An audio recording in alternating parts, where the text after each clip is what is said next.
Good evening, folks. It has been quite a bit. How y'all doing? Y'all see the title of today's stream? I know y'all do. I know everybody's looking at it and it said, and they're saying, Sync, why did you play that game? Why did you even try? Why? What's wrong with you? I have a lot to explain. I have a lot to explain. I'm sorry. Let me drink a little tea here. Open up the window before I burn to death. Anyway, how y'all doing?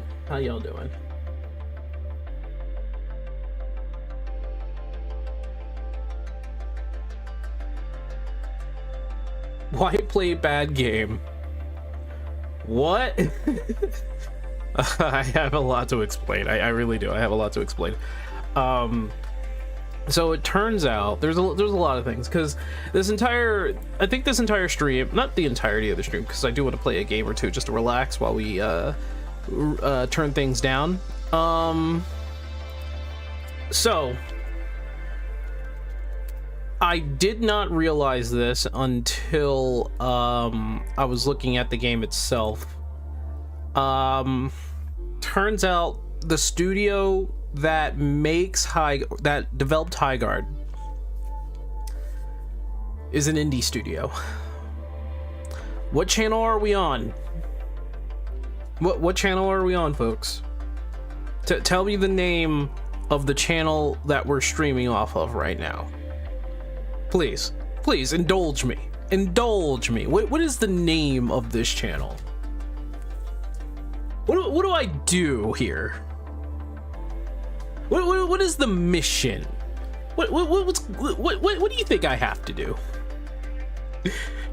You know, I thought this game was made by some AAA developers, right? That's what I thought, but I was wrong. Oh yeah, it's indie.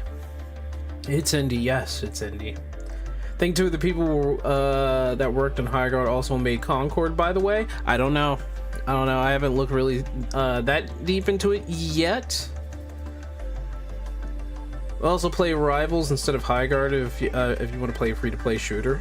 I actually am getting back into it. If anybody have noticed, I've been playing Rivals.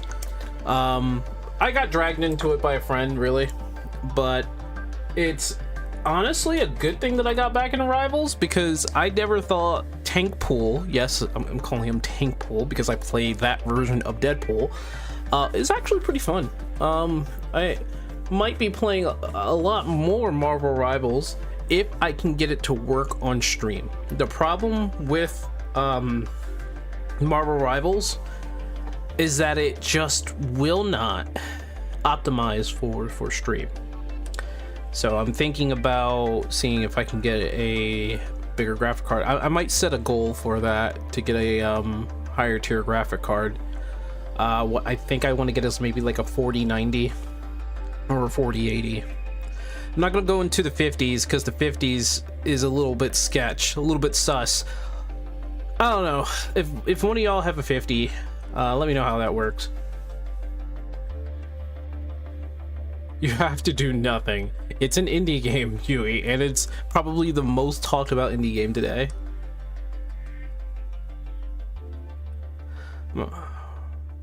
Gamma and Heal Pool are the reason I would get back into Rivals. It runs better nowadays. Yeah, I did get back into Marvel Rivals. Yeah, Gambit's kind of broken. Who thought making Gambit's kind of broken? Every time I go in, they always whenever I see like somebody playing him in comp, not Gambit, well, they try to play as Gambit in comp, and then he just gets booted. You just can't.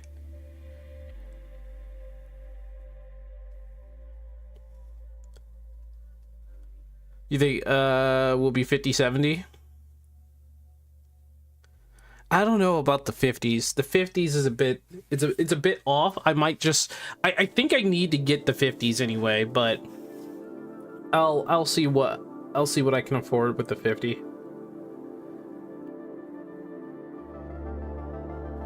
Yeah, it is an upgrade from the 4060.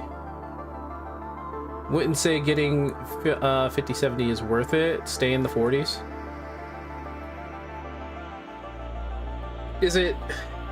That's what I'm trying to figure out, whether or not going into 50 is like gonna really hold me back if I just got a 4090.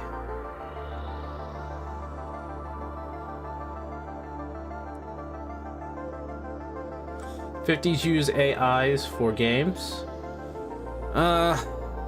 Yeah, they do.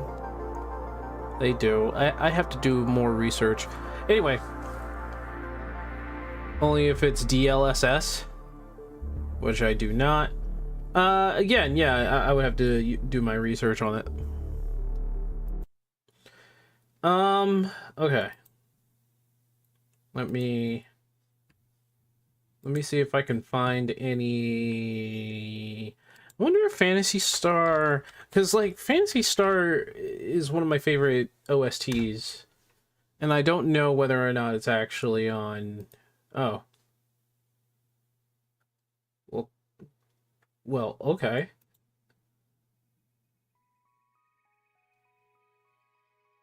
Look at that. Here's Pioneer 2. Oh, look at that. It's actually on Spotify. Look at that. I just can't pin down the genre. I think it's like electronic ambience.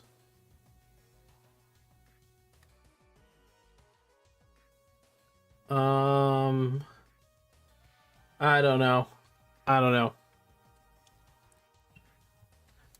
I'm thinking it's electronic ambience.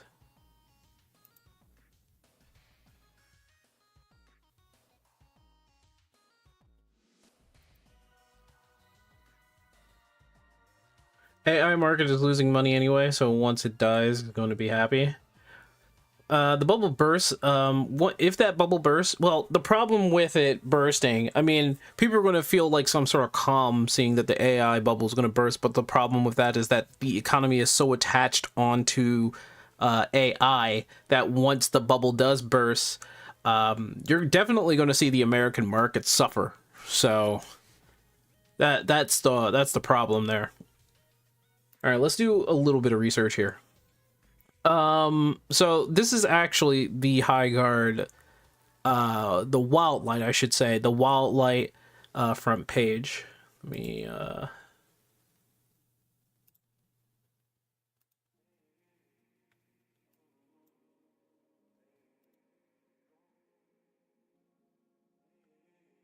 hello, music? Is music there? I don't know. Anybody hear anything back there? It's like, there we go. There we go. That's what we wanted to hear. All right, so this is Wildlight Studio. Okay, so Wildlight Studio is actually indie, and the unfortunate case here, I don't know, like I'm looking. Yeah, I think they're all from, because they all made Apex Legends, of course. There's like Titanfall in there, Titanfall 2, Skylanders, that's scary to see. I worked on Call of Duty. Let's see. Yeah, everybody except for this guy. Batman, PlayStation 5. Oh, he's the UI artist. Yeah, I don't see Concord anywhere. I don't think any of them would put Concord. to be fair, I don't think anybody would put Concord. Oh, well, that's weird. Okay, the rigging technical artist worked on Ruby's volume 6 to 9. Okay. Worked on Star Wars: The Old Republic. That's actually a good game. I wish I had this kind of pedigree. Look at these people. Designer, Apex Legends. He only has Apex Legend. The outsource producer. What does the outsource producer do? They worked on Big Hero 6, Zootopia, Raya, and The Last Dragon, Smite, and Concord. What's the outsource producer do? An outsource producer manages relationships. Sorry, I giggled at that a little bit. Schedules and deliverables between internal teams and external vendors, studios, freelancers to ensure project quality and deadlines are met. Okay, so that's not too bad. That works. That works.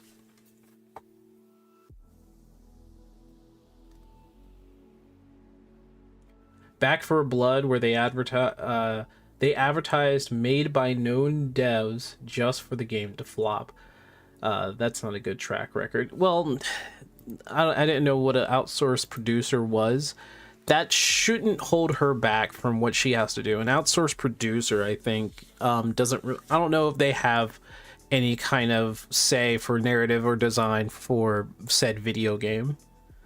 So, and from the definitions that we just saw, I don't think that. Yeah, they just manage vendor scheduling, quality assurance, reviewing external work, communications, budget management. They're more, yeah, they're a producer. So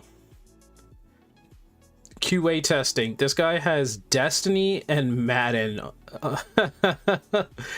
Oh boy. Marvel Snap. Okay.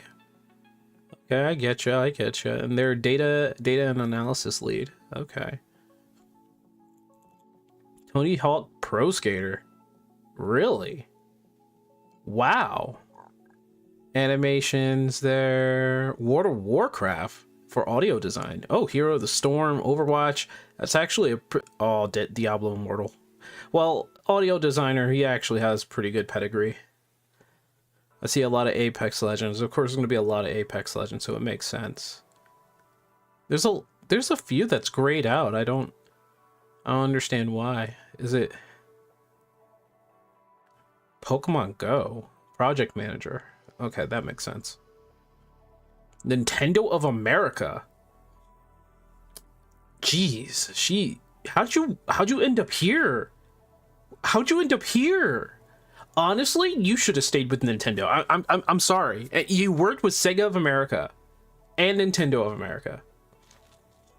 I don't know. I don't know if you should have left those positions. I'm just saying.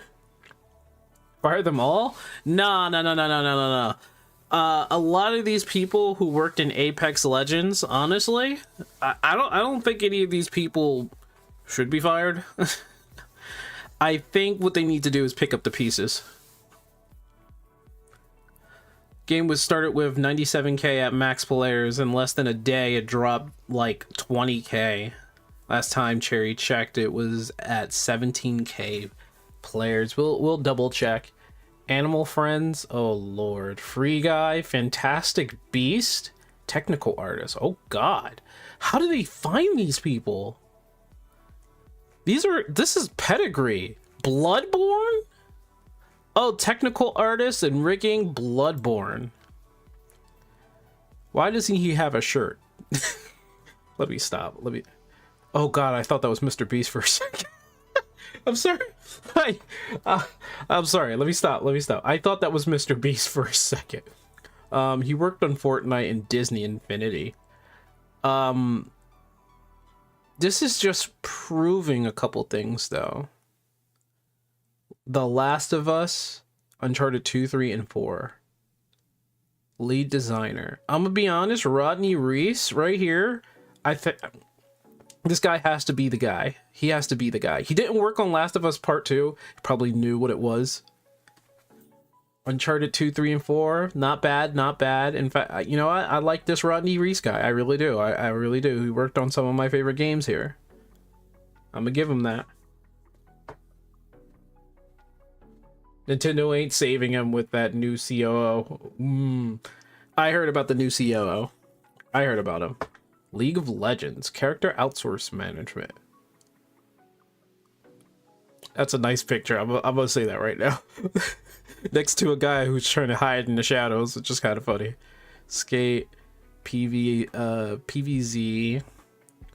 So far, there's only been one Concord, and it wasn't really direct design or anything like that. So that person gets a pass, right? And so far, it doesn't look too bad. These are all very talented people. They know what to do in their station. Toy Soldier. It's like gameplay engineer, Overwatch. That makes a lot of sense. But then you still have a lot of Apex Legends. You got Star Wars. This guy is just pure Star Wars and League of Legends. But like Star Wars Ahsoka, Star Wars Acolyte, lead environment concept artist. Okay, to be fair, he is a concept artist for the environment. He gets a pass. He gets a pass. He gets a pass. All these people are... Ooh, God of War Ascension. Nice. All these people are very talented. I have nothing... There's nothing against any of these people. And these are the leaderships. So... I will say this. I will say this. My light's not on. My camera's not on.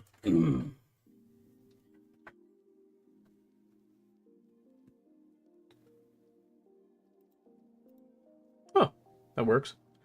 I will say this. I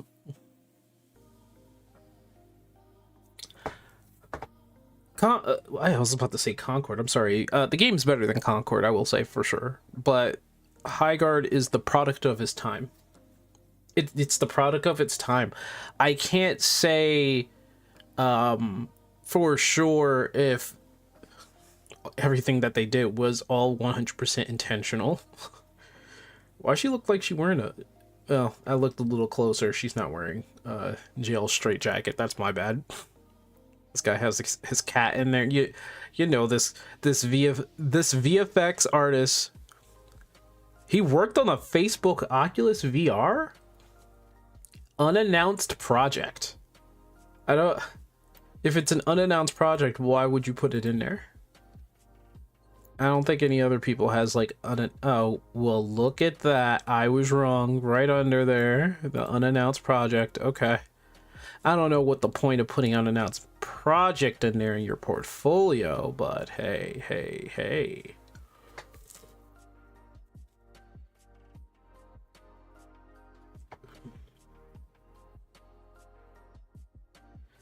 They poured a lot into this game.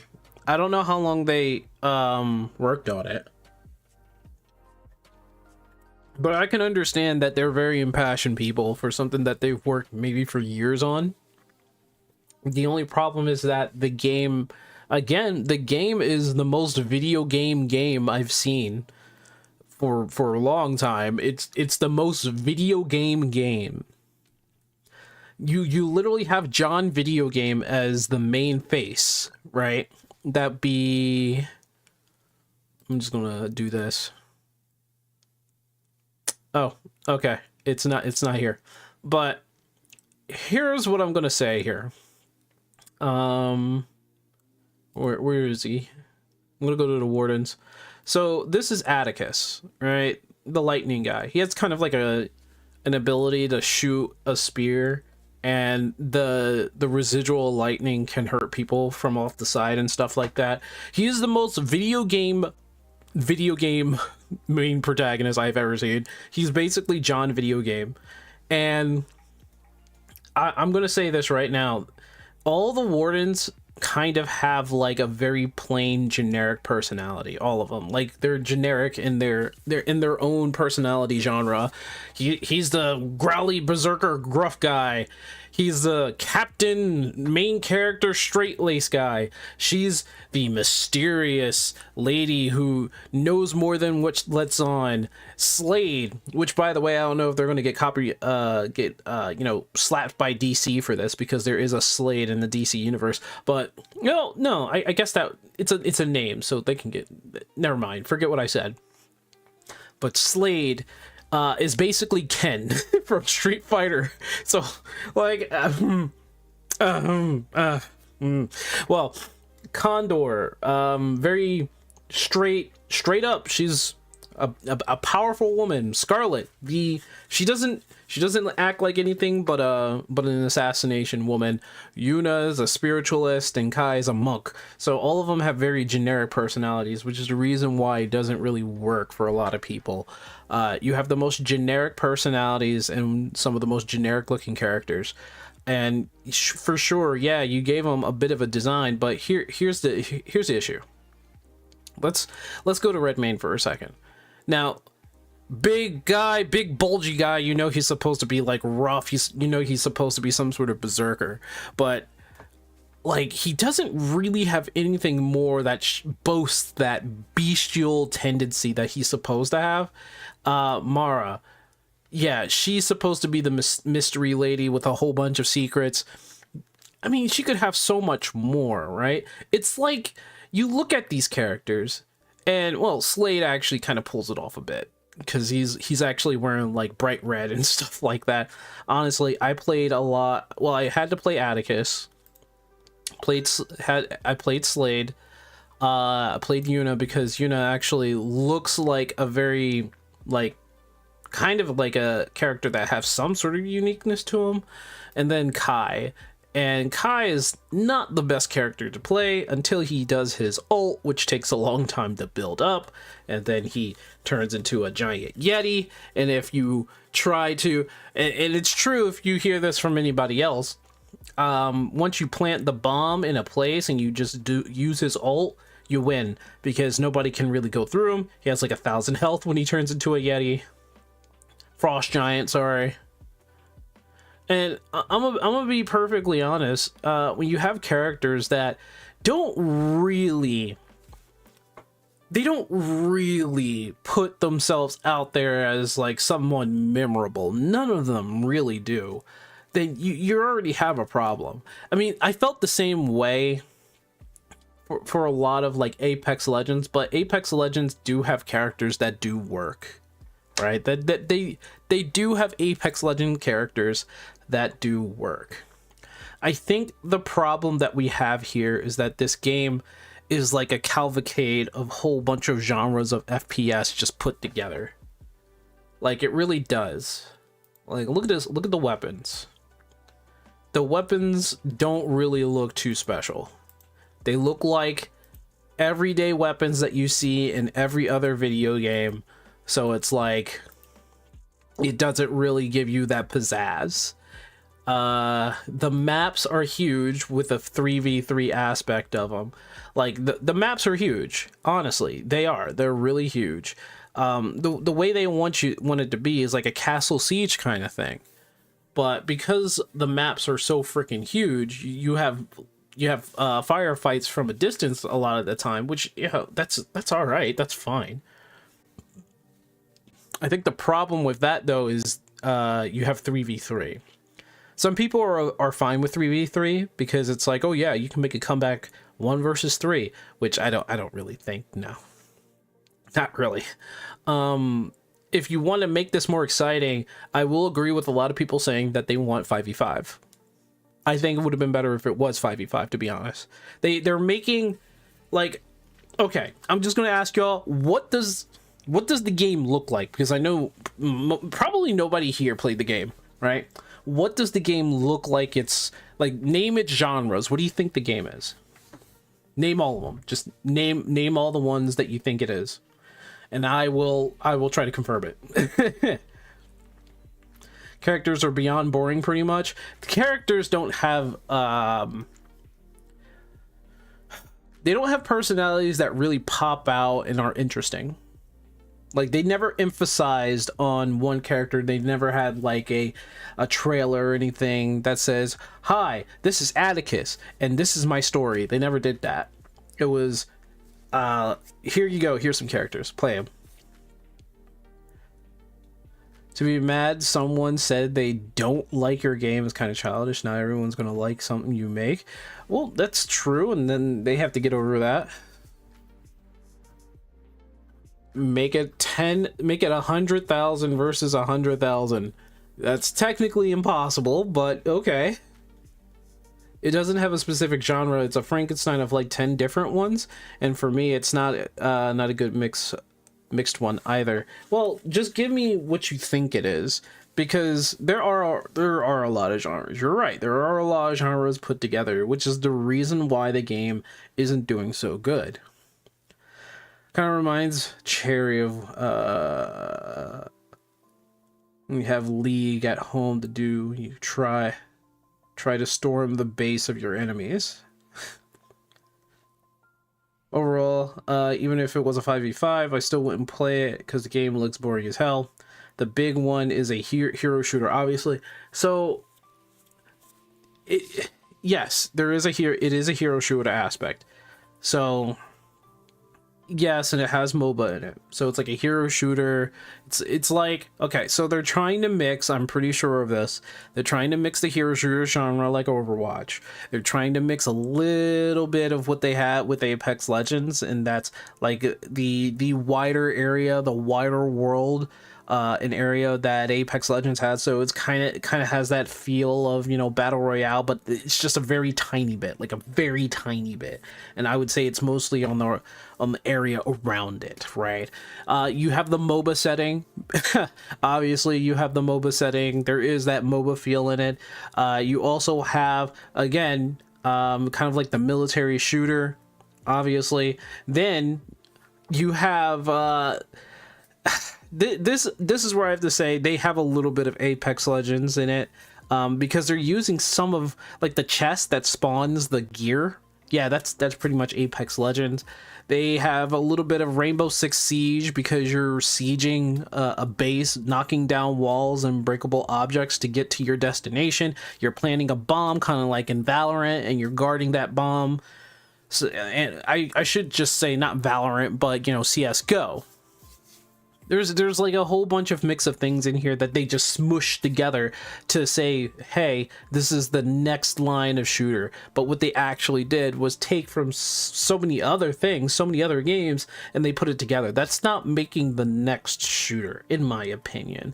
That is making a sort of homunculus video game. Not a Frankenstein's monster, because the game isn't horrible, it's just okay. It's okay, and I think being bland and okay may actually be the worst thing for it.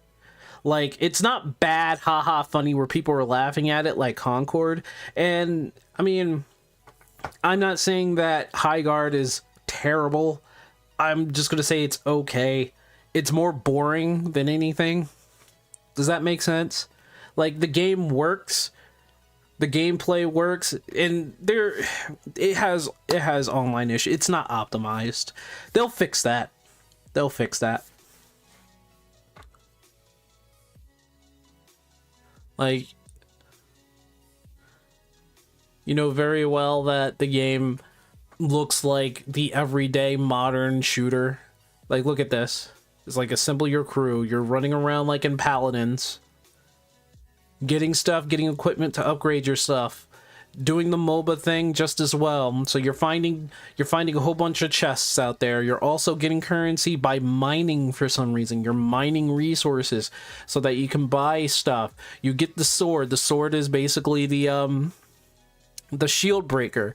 You use that to summon a giant battering ram to open up the shield so that you can yourself go into their base, storm their base, and destroy the objective by putting a bomb on it, kind of like Rainbow Six Siege. Kind of like Valorant, you know? They're taking a lot of stuff from other very famous video games, from other trending topics of video games or genres of video games, and they're trying to put it all together for some reason, and they thought that was a good idea, which is kind of funny to me.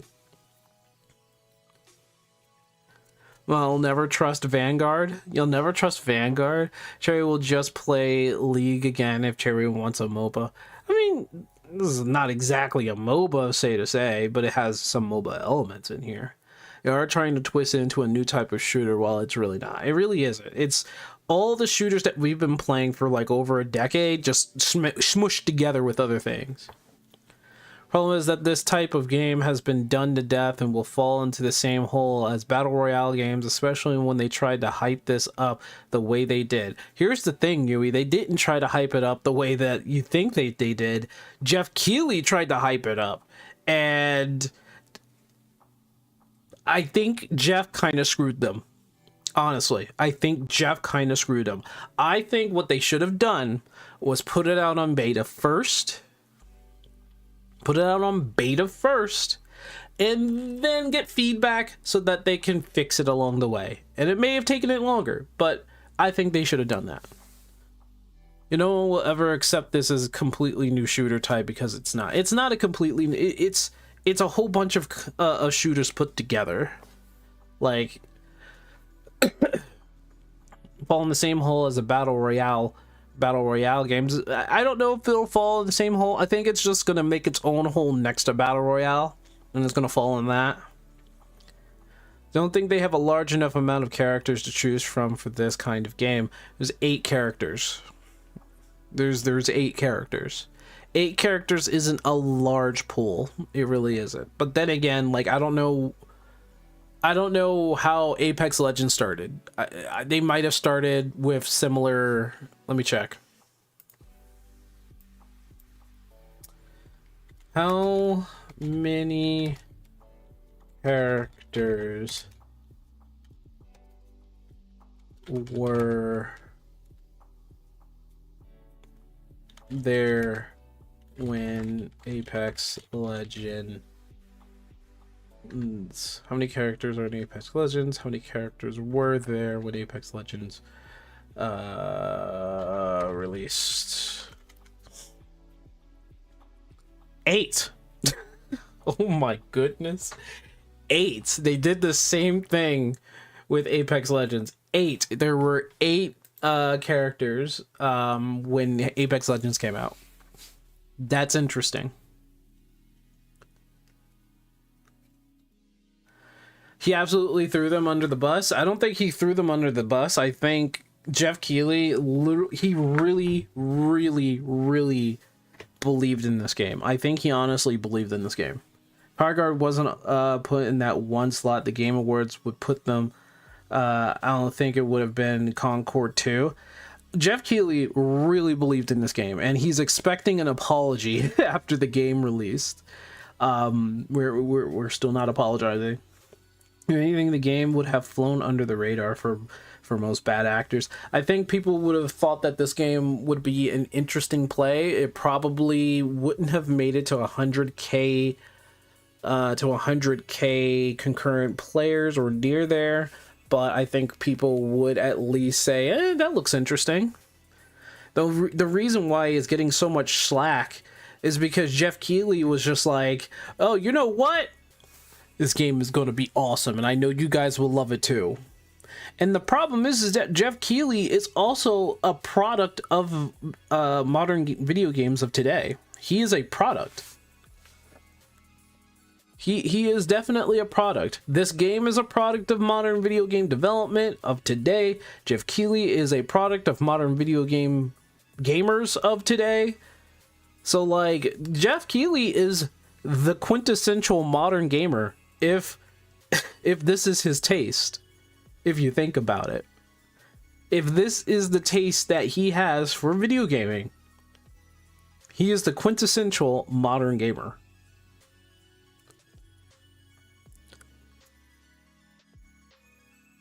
Apex barely had any characters.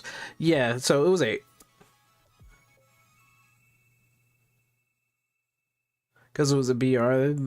This game unfortunately doesn't really have the same leeway since it's part hero shooter. I think the amount of characters isn't what really bothers me anyway. The amount of playable characters really doesn't bother me because they said each episode they're probably going to come out with a new character. And I don't know how their updates are going to work. Maybe it's every couple of months, maybe not. I don't know. But if what is evident in Apex Legend... Excuse me. I need to get my coffee. I need to get my coffee. If what is evident in Apex Legend, then I think that this game is going to follow that same roadmap, honestly. And I don't, I have nothing against the developers, but they are also a product of modern game development. Everybody here that's developed, that's part of this project, that likes this game, they are a product of modern video gameism. I know that's not a word, but they are a product of modern video games, all of them.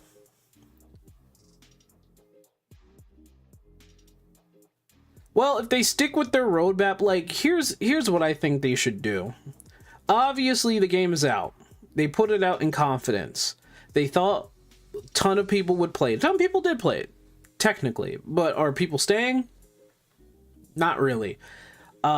People are going to like this game. And it's going to be a small amount of people. But people are going to like this game. Mostly because it's going to be the modern gamer that's going to like this game. Should I give context to that? Or does people understand what I say when I say that? That this game is going to have a lot of modern gamers playing the game. These people are going to like the game, and they're going to understand. Like, you got to understand that those are the audience, right? It has nothing to do with anything. Yeah, it doesn't have anything to do going beyond that. But the modern gamer is going to like this game.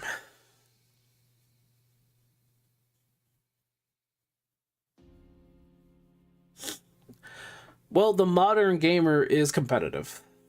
That's the thing. The modern game. See, the modern gamer is competitive. The modern gamer is going to like this kind of game. It's not going to be for those who are trying to just sit down and have like a little cozy game. That's not happening with this. But the modern gamer is competitive. People that don't know any better, yeah. These are people who like this type of stuff. They're going to be people who like this type of stuff. You know, they're going to be a ton of people who like this type of stuff. Like there is an audience for this, and you know what? That's good for them. But the problem is that there aren't a lot of them. Like, I can't describe really what the modern gamer is to like a T. But these are the type of people who make sure that they look at the graphics and see if it's more realistic or not. And they care about that kind of stuff. They're also mostly going to play FPSs because it's not as complicated as a fighting game where you have a bunch of buttons that you need to memorize and a bunch of things that you need to watch on screen.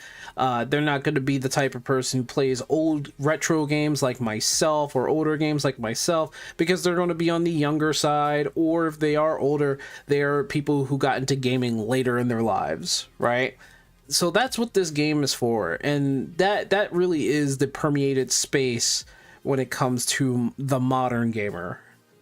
They're the ones who are going to like it, but they're not a big population. In fact, let's see Steam charts. Oh my goodness, I just saw Steam charts HIGHGUARD. I'm a little scared, to be honest.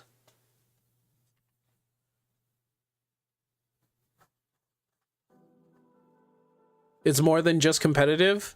It's 100% competitive. Like, it's definitely telling when a lot of the really competitive streamers are saying this game is trying to be too competitive.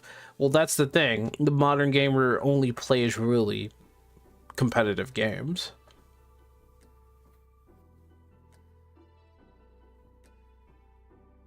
It's 18K, you say?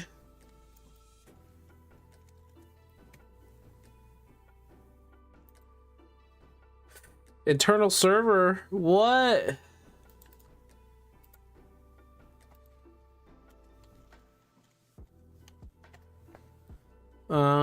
Steam charts. So right now it's 18K. So you have 18K playing.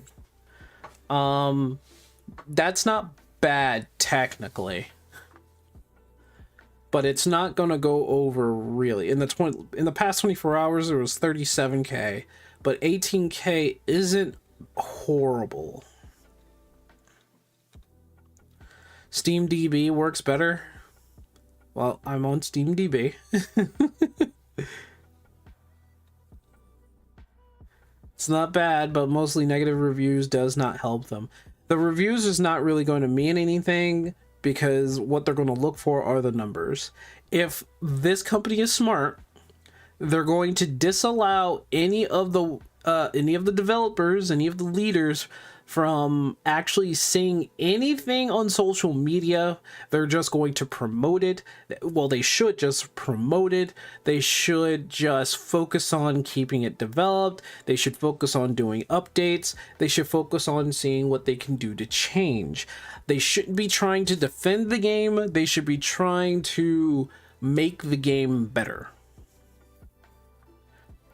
It won't mean much to them, however, it will hurt their purchases since people tend to not want to spend on games with very negative reviews, and I mean in-game purchases.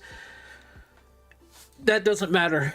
A review is a review is a review, and that will affect only people who's like terminally online.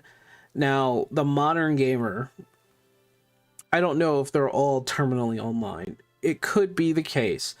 But in-game purchases usually is done like off the cuff, really. We don't really know. They do. We don't really know how many people are going to purchase anything in there. However, I will say this. When I was looking at the in-game store or whatever you can do, or whatever the purchase, like there's like 3 different currencies, okay? But the in-game store and how much you can spend in there, honestly, comparatively, like they have like $18 skins. Legendary skins are like somewhere $20 to $30. And the thing that I worry about is that they're really pushing that in the worst kind of way in terms of their prices, because 18, 20, 25, 20 or $30, it's a lot. It's a lot. They really should start small, because people don't think about spending $2 or $5. People will start thinking about something when they spend $10, but it's not as serious.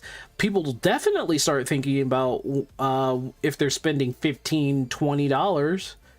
And they're doing that thing as everybody does, where something is $18, but they have to purchase $20 worth of in-game currency. So the other problem that we have here is the fact that it's a live service game with in-game microtransactions, which I'm sure a lot of people are getting tired of.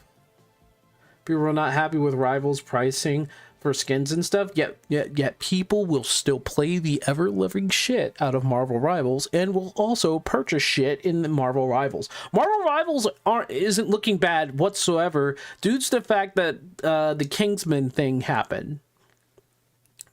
I don't know if anybody was paying attention to that, but that whole Kingsman drama, holy crap, it does kind of make, because what Tencent did is that they reached out with Kingsman and they gave him all of the in-game currency just to buy all of the skins for his favorite character, Magic.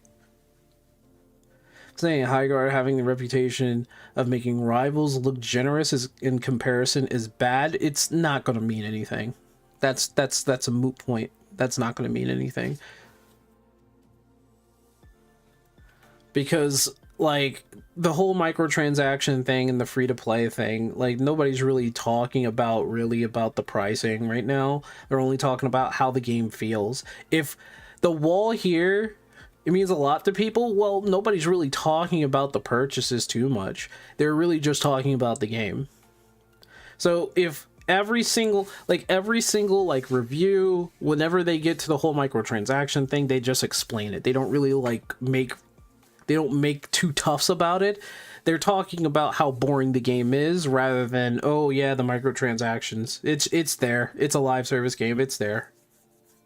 I see a decent amount of people trashing their microtransactions. I don't. And I've been watching Flats. I've been watching the big streamers, Flats, Tim the Tatman, Ninja, Shroud.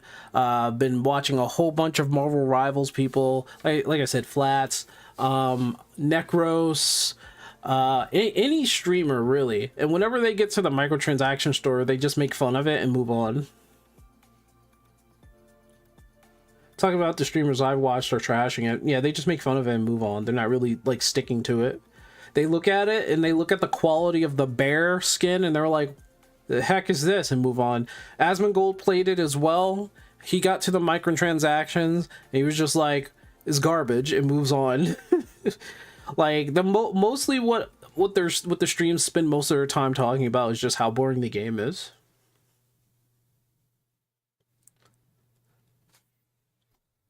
I think there's a lot more people who are yeah, I mean, what the heck is the ratio of this video? Oh, weird. That's weird. Hold on. Hey, and we're back for another episode of Before You Buy, that show where we give you some straight up gameplay and our first impressions of the latest games releasing. It's me, Jake Baldino, today, and we're talking about HIGHGUARD. Yes, it's yeah. What is the ratio of this video? Why is it in this ratio? Why is it in this aspect ratio? Oh, because it's in 4K. What if I? Oh, it does. What? Huh. Why is it in 4K? They recorded in widescreen. Yeah, but why? That's what I'm trying to figure out. Why? Like, that's such a weird thing. Maybe they couldn't help it. I don't know. Call these videos Before You Buy. Because they are dumb?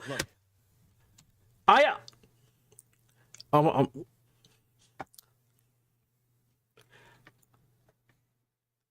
gonna just let y'all know, I know people in gamer ranks.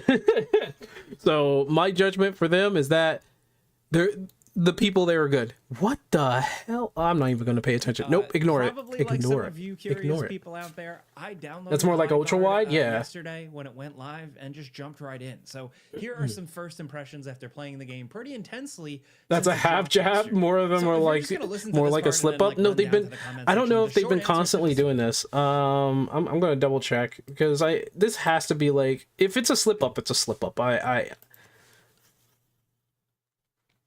Knowing these guys, I'm pretty sure it's not a... Yeah, okay, so it was a slip-up. It's a slip-up. They slipped. Yeah, it was a slip-up.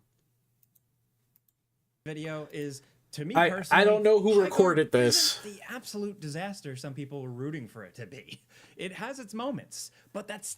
There you go. It does have its moments. I said it was the most okay game I've seen in years. It's an okay game. It's not even bad. It's not good, but it's not bad. At least not right now.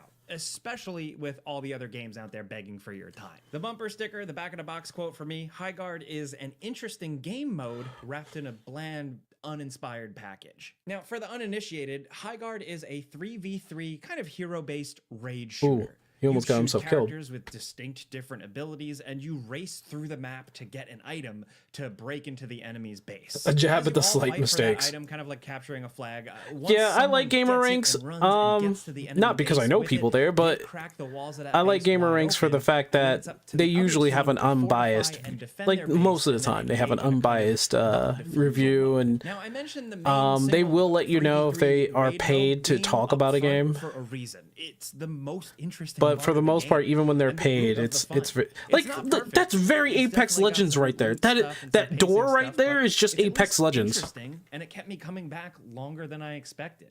And I don't think it's as black and white to just write this off as just another Concord, you know. Yeah, it's not Concord. It's not another Concord. You can at least see some fun gameplay ideas, and then also Destiny and Apex Legends. I don't see I don't feel Destiny in here. Weird performance on I feel other games. I don't feel Destiny. Characters with throwaway lines that feel like nothing. An inconsistent visual vibe, palette, kind of overall, and just really underwhelming progression. The free battle pass type thing, war chests, they give you one for free to start here. It's really undercooked. You want to know something funny? When I first looked at this character in their original makeup, I thought this was a guy. This is a really buff chick. This is just a really buff chick. When I first heard their voice, I was just like, that's a girl. Yep, that's a girl. Okay, I gotcha. My mistake. Type thing, war chests, they give you one for free to start here. It's really undercooked and just not enticing. And that's a problem. It's different from like the undercookedness of Hytale. Hytale's undercookedness, there's a reason for that. We're working with a build that was from 5 years ago, and they're constantly making updates. But the undercook here, this is them saying that it's ready to be played. This is their 1.0. You guys know what I mean? 3 different free-to-play currencies and the character skins, weapon skins, mount skins, weapon charms, emotes, all of that just don't really garner much excitement, save for like one here or there. Plus, the offer John itself, video like, game. even though the game is free. Yeah, Look at him. Oh, his hair progression changed. Challenges are really slight. There's no ranked yet. And there's only the one game mode. That's it. So all it can really do is stand on the gameplay itself. To And be like I fair, said, one it's game interesting. mode is It's a kind bit of flawed. So first things kinda first, normal. the maps are quite large despite it being 3v3. And I've seen like a common criticism, like feeling empty and like you have to like wander around looking for people. But I never really had that issue finding and engaging the enemy pretty consistently. What I do think it could really use is some mobs, because there are periods in the matches where you just are free to run around, get loot, fortify your base, and gear up. there. Honestly, I agree. If there was mobs in there that you can take care of before taking care of the enemy, that would make a lot more sense. Still, I would say 5v5 would do this game justice.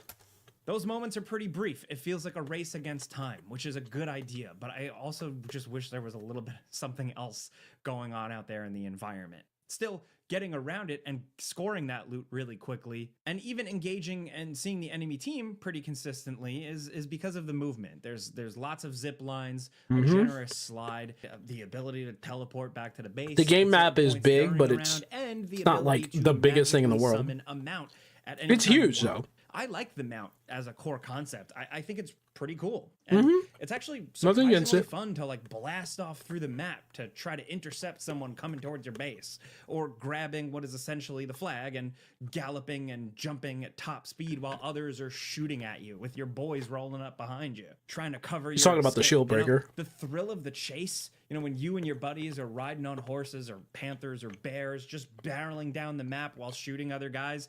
That's when the game is honestly at its best. Now, fortifying your base walls before the enemy busts in feels like a little bit of a weird forced inclusion. It kind of feels like they were like, we also need a little Fortnite in here. Get some building going, But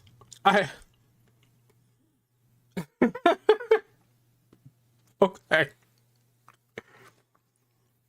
To be fair, he is almost a product of modern gaming. No, that I would say that's more Rainbow Six Siege rather than Fortnite. where it works is certain character types having special abilities or ways Yet it's still to either incomplete. repair That's how live walls or service works, bust you through know? them more easily. So it doesn't. They say it's a live service game, and they're saying, oh, you mean that it doesn't have everything you want to put in there? It's just some of the things you want to put in there. You're gonna like kind of piecemeal it throughout the year, right? That's what you mean. Feel completely half-assed. Now, speaking of those abilities, each character has their own abilities and ultimates. Characters can build walls to trick enemies or divert them. Some players can go invisible. Some can paint and identify targets. One can just smash through walls super easily. And then in terms of the ultimate abilities that slowly build up during a match, one character can fly into the air and throw down lightning bolts. One can create a spawn point in a way more advantageous environment. One can do a big AoE blast. One can throw a bunch of knives. The ultimates are, for the most part, deeply unsatisfying to use. I don't know. They just never really felt very effective. I'll admit The ultimates are kind of like what they would use in Apex Legends. Ultimates in excuse me, in Apex Legends are like utilities. They're tools. They're not really like something. They could change the game, but they're not really something that would ultimately change the outlook of a game like in Overwatch or in Marvel Rivals. So yeah, I understand what he's saying there. Second to get the hang of them. Like, I wasn't great at first, but even Big still, drawback is the they game just don't feels feel like as it lacks powerful or focus on as what it wants to effective as be. It's trying to be a siege, basically. It wants to be a siege game. But in between the siege game, you have all other games being put into it. Like, it wants you to invade the other players' bases, go in, set bombs at the set locations, guard that bomb until it blows up. That's what they want. They want to focus on the game's identity. I think the fact that people are being disrupted by everything else to see what the game's identity is. Like, it's there, it's just covered by everything else. So honestly, they would have to start either emphasizing or start taking stuff away to make sure that they emphasize on the fact that it's a siege game. Ultimate should be, especially for a kind of hero shooter here, and especially one kind of hero where shooter, a lot of he the says. Ultimates feel like lesser versions or new spins on Overwatch ones. Now, in terms of like the basic core combat itself, characters can do a little melee combo, as well as throwing and recalling the weapon, which is an interesting inclusion, but I didn't find myself using it too much, like giving essentially a little Kratos axe melee here. But gunplay and tossing grenades and all that feels solid. Weapon feedback is good. The smack of a melee finisher is there. It satisfies, you know, and sliding and jumping and shooting all feels nice and sweaty and smooth as it should. I mean, he didn't turn around the whole studio entire time. It's kind of funny. By some of the people who did Apex Legends and Titanfall, according to their marketing, so I expected that. So it's zippy to play, but unfortunately, the guns just really didn't do it for me.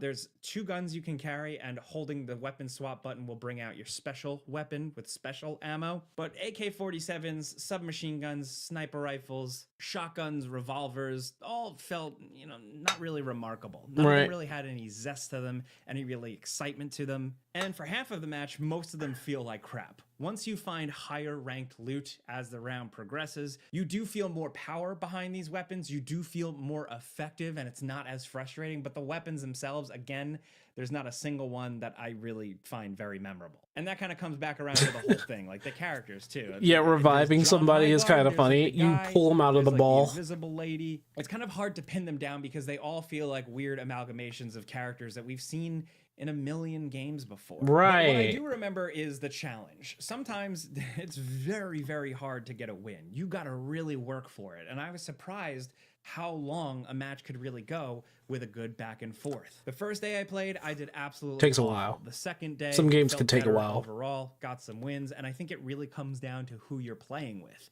It's very important in this game to have 2 other players with you that you are constantly communicating with. If you have that and you guys are on a good run, you can have a little bit of fun. I certainly did. I'm not gonna like lie to you guys after playing all day and not having a couple laughs with my friends playing this. But really, it wasn't about the moment-to-moment close quarters shooting. It was about running around on horseback, scoring the flag, or getting a dome cracker or dome breaker, busting into the enemy base and planting a bomb and totally screwing them over. That's the good stuff. The generic characters, the generic abilities, and guns and stuff that I don't care about is where, unfortunately, it all falls short. Right. There's the stuff in the middle that's a little weird. You know, like the pursuit of loot. The fact that you got to run out there and get loot means that sometimes the game can just feel really unsatisfying. You can feel like you have a real piece of crap gun, and time to kill can be really, really small for you. You can get headshotted and killed instantly while you were putting tons of rounds into one enemy without dropping them. That's kind of the nature of the game. I wish there was a little bit more visual awareness of like them's the parts, them's the facts when it comes to game when it comes to weapons that have your armor rating, all that, a loot while rating. worrying about fortifying your base and riding on a horse,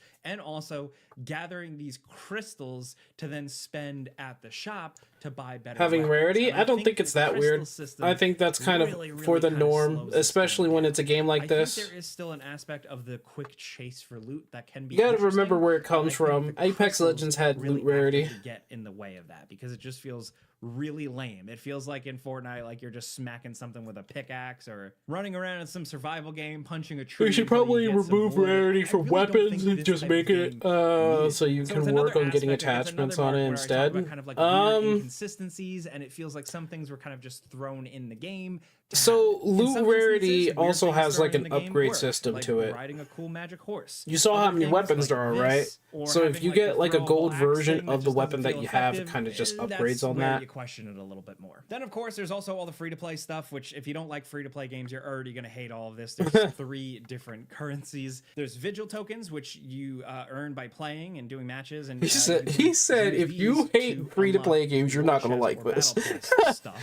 There's Straight up, man. He just says it. for playing and just completing challenges that you get from It's the weird challenge for menu. game These can balance. help you unlock things in the It's little actually very trading normal, post store. to be This is kind honest. of like That's the little very store that's a updated very and normal refreshed thing pretty regularly for with even stuff. game balance. Then there's Like if you look at the HIGHGUARD games that Gold, we have which today, just it's costs actually real very money. very And here, very You're able normal. to buy skins and packs in the store. I'm glad it's just skins, but then even that, if you're the type of person that likes to buy Well, a skins, game like I am this and one not of in a them. If I BR, was, I didn't really see game any here rarity that is I would very consider buying. normal. And then of course Like, there's performance, very which, normal. the But game has I some agree, issues. I it had probably to, like, doesn't really really adjust the have settings too to much of a get good place in frame here. rate, and I'm Maybe running a pretty weapons of powerful different PC. types Along with that, are the game still just doesn't have look their too good at rarity. Like times. if you find I a still different type of experienced some gun, inconsistent yeah. But then frame like rate here arc and raiders there, have as well as the game rarity looking a on the little same type fuzzy, of gun, like, but they not give as you sharp like as it should. different It just versions kinda of feels them. less than ideal. And with a game that was being developed completely in secret and then kind of just suddenly released, What in the I was what? hoping it would have better optimization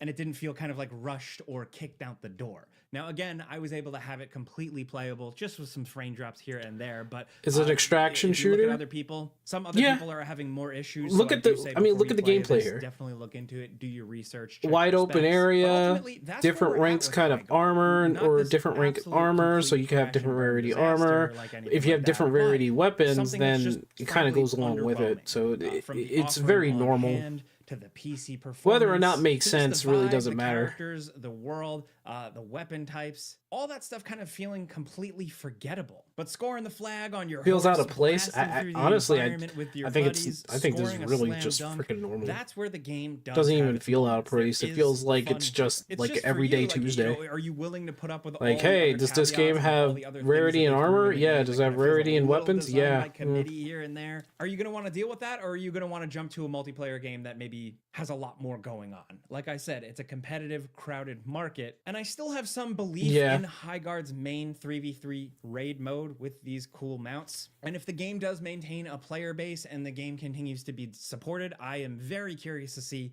how it plays a year from now, because I would honestly love to check it out again if it kind of shores some things up. But A hey, year from now, me. that's the nah. You got like 6 months, brother. He says he has interest in the game, which is perfectly fine. I would say this more or less in his alley in terms of modern, because he is kind of a product of modern video games. But I'd say that if they're going to fix this game, they're going to have to do it like now. They have to start now if they want to fix this game. You're saying it doesn't need it?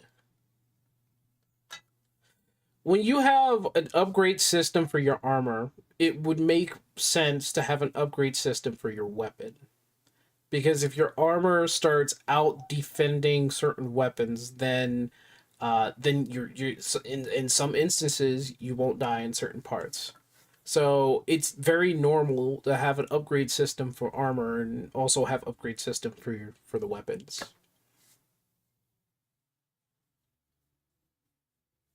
So that's all I'm saying.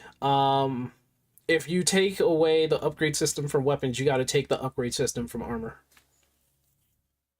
And they decided to put in both. So you're saying attachments would be better? Like I said, you would have to take away the upgrade system to armor from the armor. Like, the best you could do for armor is probably, like, different types. It wouldn't be an upgrade system. It would just be different armor that's just better, right? So, in that case, it's like the weapon system in here. Honestly, the weapon system in here is fine. Because, like, if you look at it, eventually when you get to closer to the end of the game, or end of the round, I would say, everybody has like golden weapons and golden armor.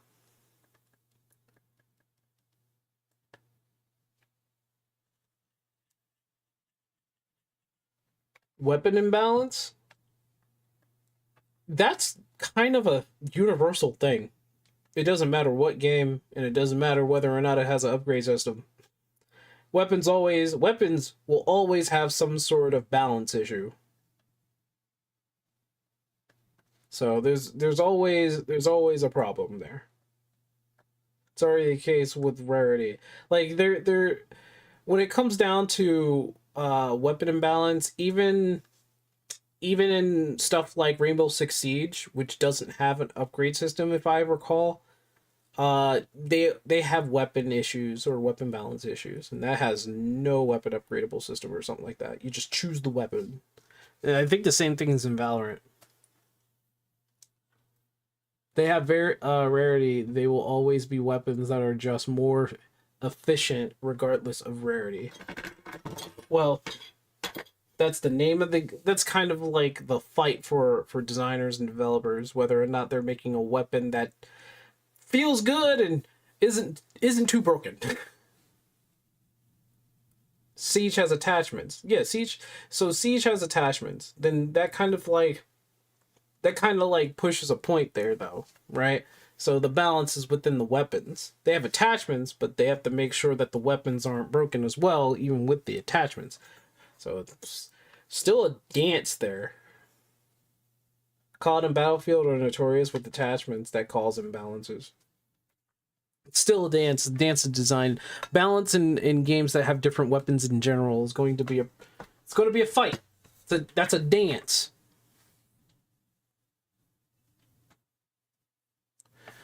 But HIGHGUARD is still looking HIGHGUARD is still looking they're gonna have to do some stuff with that. They're gonna have to do something. HIGHGUARD is truly a miserable experience, is what he's saying. Oh my god. What the heck? Oh, okay, yeah, that's right. Ninja hates Arc Raiders' new game mode. Wow. Wow. Defends their plan. What is going on with Hightail? Is that a... Did I just see that? I just saw a hand glider. Hightail, the unfinished game in early access, which is about to receive its third update in less than a month, is getting criticized for being unfinished and in early access. You can't make this up. Despite even more new features being unfinished. What? Rock, paper, and it's rock, paper, shotgun. Oh my gosh, of course it has to be them. Of course. Hightail being unfinished is fine, but I'd rather see nothing than its WIP signs. Ah, gosh. Oh my god, that's funny. That's funny. Guys, you don't mind me, I'm gonna go make a little bit of coffee. I'm gonna make a little bit of coffee because this is going to require my attention. Oh, all right. Get the funnies out. Get the funnies out. Ooh, get the funnies out. Get the funnies out. Get it out. Get it out. Oh man. All right.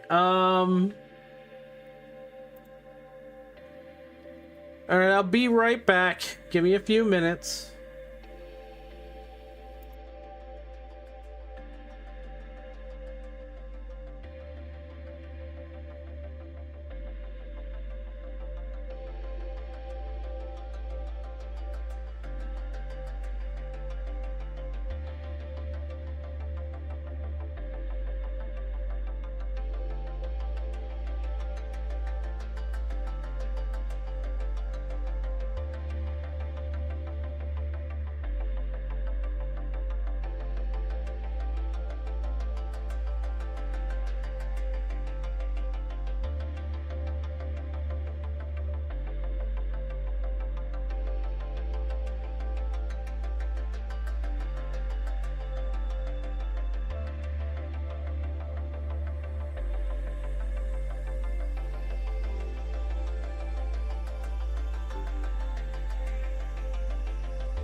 All right, I'm back. All right, all right, all right.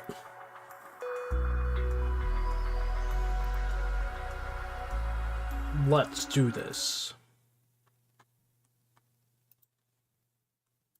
Finished and in early access. You can't make this up. Despite even more new features being confirmed, which we'll go through today, and clear signs that players are becoming creative masterminds with these in-game tools. This article was posted on a news site claiming, quote, Hytale being unfinished is fine, but I'd rather see nothing than its work in progress signs. The article then goes on to spend less time talking about the actual game itself and its hours of content, and more critiquing its unfinished nature and the work in progress signs you can find in the game. Quote, I just wish the unfinishedness wasn't proclaimed quite so loudly by an arsenal of cheerily ironic signs inside Hytale itself. They exist to provoke disappointment, fling open the doors of a chanced upon sanctuary, or uncover the entrance to a subterranean dungeon, or go pretty much anywhere in the Forgotten Temple hub zone, and you're I would never think.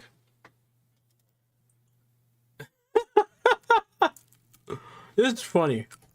met not by adventure, but two wooden planks with some paint on them. So, okay, I definitely had this moment, I guess, when I was playing Hytale for the first time. We actually did this on stream. We approached the large Blackstone dungeon entrance with the double doors and ran slap bang into a sign, which, you know, it was a little disappointing, I guess, but it was pretty funny at the time. This was also the only time this has happened to me other than in the Forgotten Temple area, which also admittedly is littered with work in progress signs, but these are all for closed off future areas. The parts of the temple that we currently have access to on the map still serves the purpose of, you know, just holding that one memory statue that we're there for. But yeah, other than these two places, I don't believe work in progress signs show up literally anywhere else in the world. And I've played hundreds of hours of Hytale now. I haven't seen any other instances of this. There are Yeah, the Forgotten Temple and the hub, and out in the world there's the dungeons.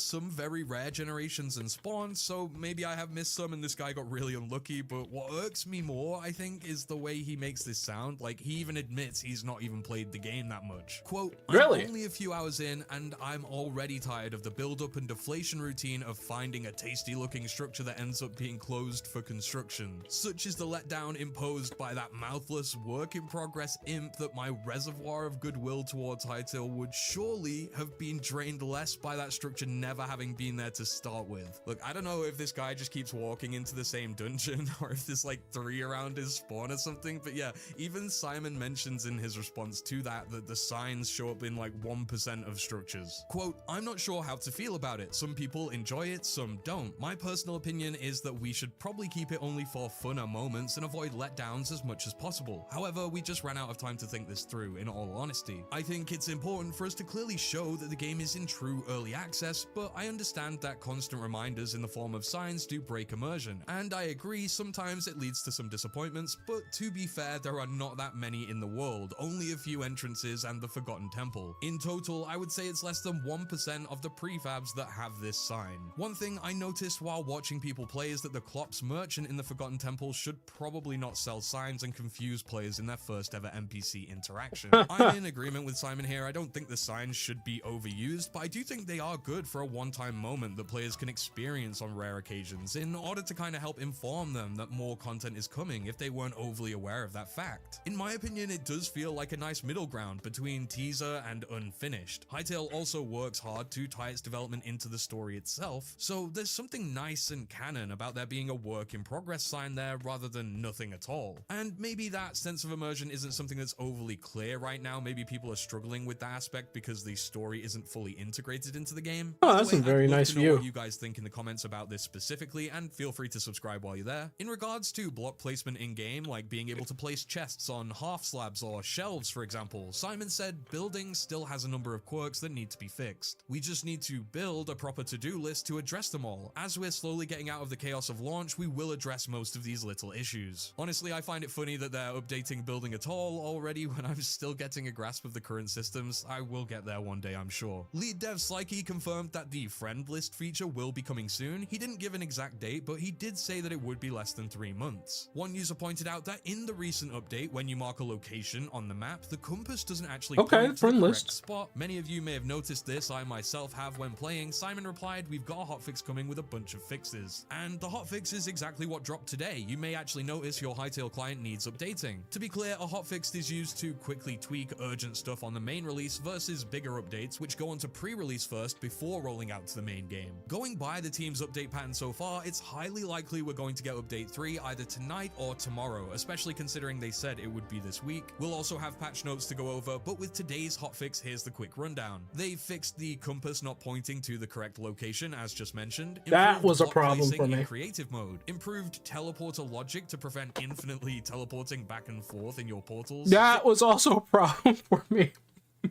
Fixed crossbow misfires and other interactions, shadows, and reduced stuttering on Nvidia graphics cards, as well as fixed several crashes. So all good stuff, especially given these smaller things aren't actually considered part of those larger updates, as we mentioned. One real genuine criticism Hytale's exploration mode has been receiving so far is the inability to travel without needing to place teleporters, which are limited. You can ride horses or rams if you're lucky enough to find them, but some people, including myself, spent hours in early games without the ability to fast travel. Simon said that we can be sure that a lot of transportation options are being worked on. We've already seen footage of gliders working and they're in the creative mode, so these will likely be added first. I am pretty sure the hand glider that he has right there is a mod. I don't know. Maybe. Do I have one?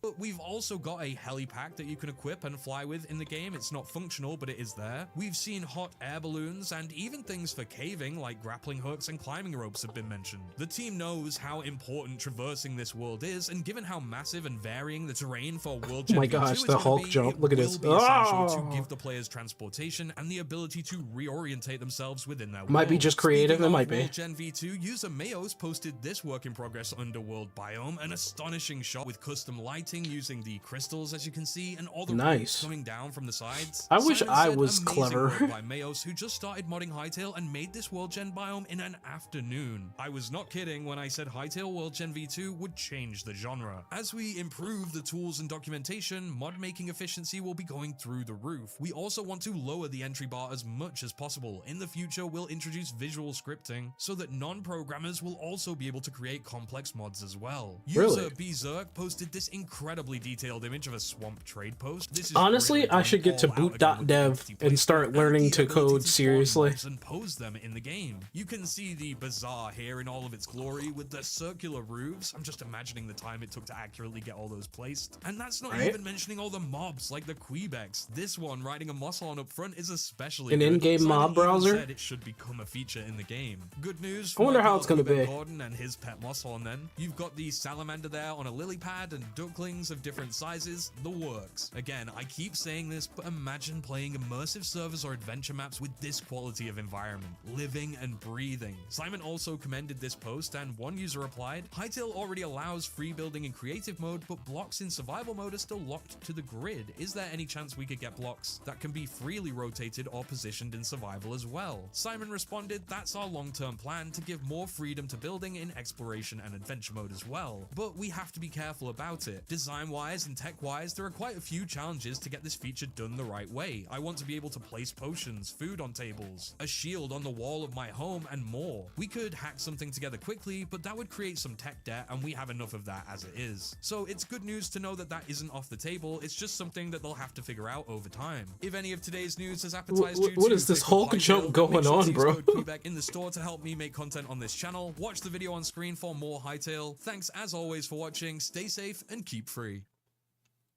He got that Hulk jump I going. spent 100 hours.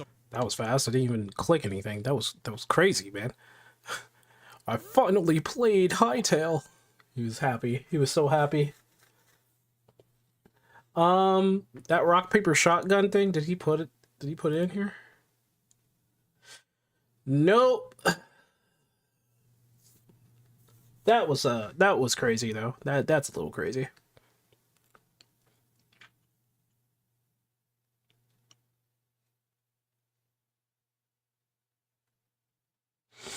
Okay. What do we got here? I can't recommend.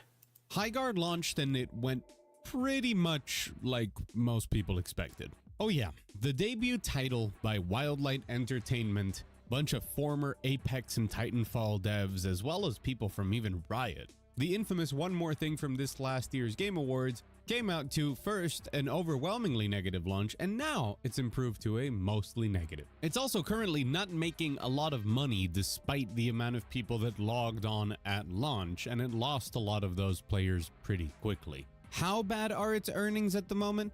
Well, it's just above Smite 2. And of course, the internet discourse went on. People want to be negative for negative's sake.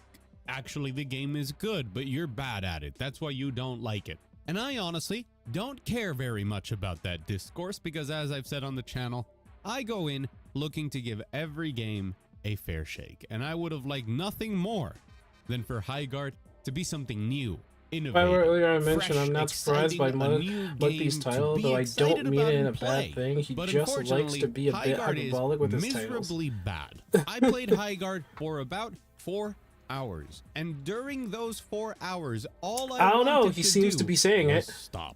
And that's because the game has 3 very big problems that I'm going to talk about in Just more detail 3? later. Really? Just Number 3? one, He says there's it's 3. Undercooked. It's so undercooked that it might as well be raw. If this game came out in early access, it'd still be undercooked. Number 2, it's confused. This is the sort of game that was made in a locked room. It just didn't have enough feedback from the outside world. And when See, this is the reason why it needed to have a beta playtest. See? you're bubble developing something, you and your crew of people that are playing it every day start to enjoy it and like it, and you believe that it's good, but you don't realize that it really isn't. It is a strange Maddie mishmash plays. of pretty much every I played idea HIGHGUARD, so for you a never have AAA to. So you competitive never FPS game have from to. the last years. It has Apex DNA, of course, but it also has Rainbow Six Siege DNA. It has a lot of Valorant DNA. In certain ways, it has some of Deadlock's new mode, Street Brawl DNA. And of course, it does have some Overwatch DNA, but it's all thrown in together. It makes absolutely no sense in a game that its pacing and its decisions it's are a cobbled together, very, very badly thought. Homunculus. That's what I think. AAA identity, which is echoed in the dialogue of the wardens of the characters when they start the match, and I've already heard in just 4 hours the same voice lines repeated like 5 times. In its attempt to take a bunch of influences and make its own identity, it's a game that has launched with like 40 skins for the different characters. A small and closed weapons, beta and of course before the release, mounts, but it and was all of only them a few feel curated overpriced people and that were lacking allowed to play identity, it. because the game itself and its characters are It not needed an interesting, open neither thematically beta. nor gameplay wise. And An those 3 open problems are beta. assuming that you don't have any technical issues, Not a which you closed should, one, but an you know, to open future-proof this video beta. just a slight bit.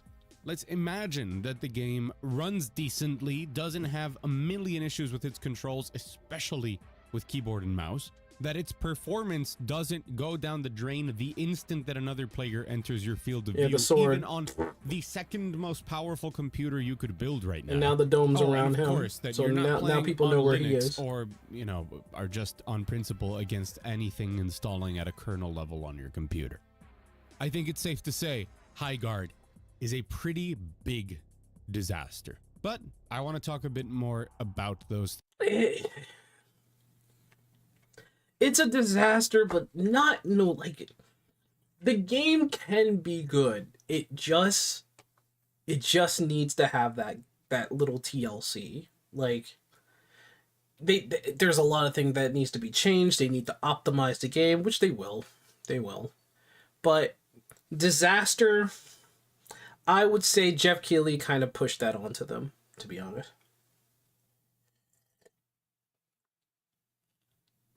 Easily beta. They would have known that they had to delay it. Yeah, the state of the game itself is bad.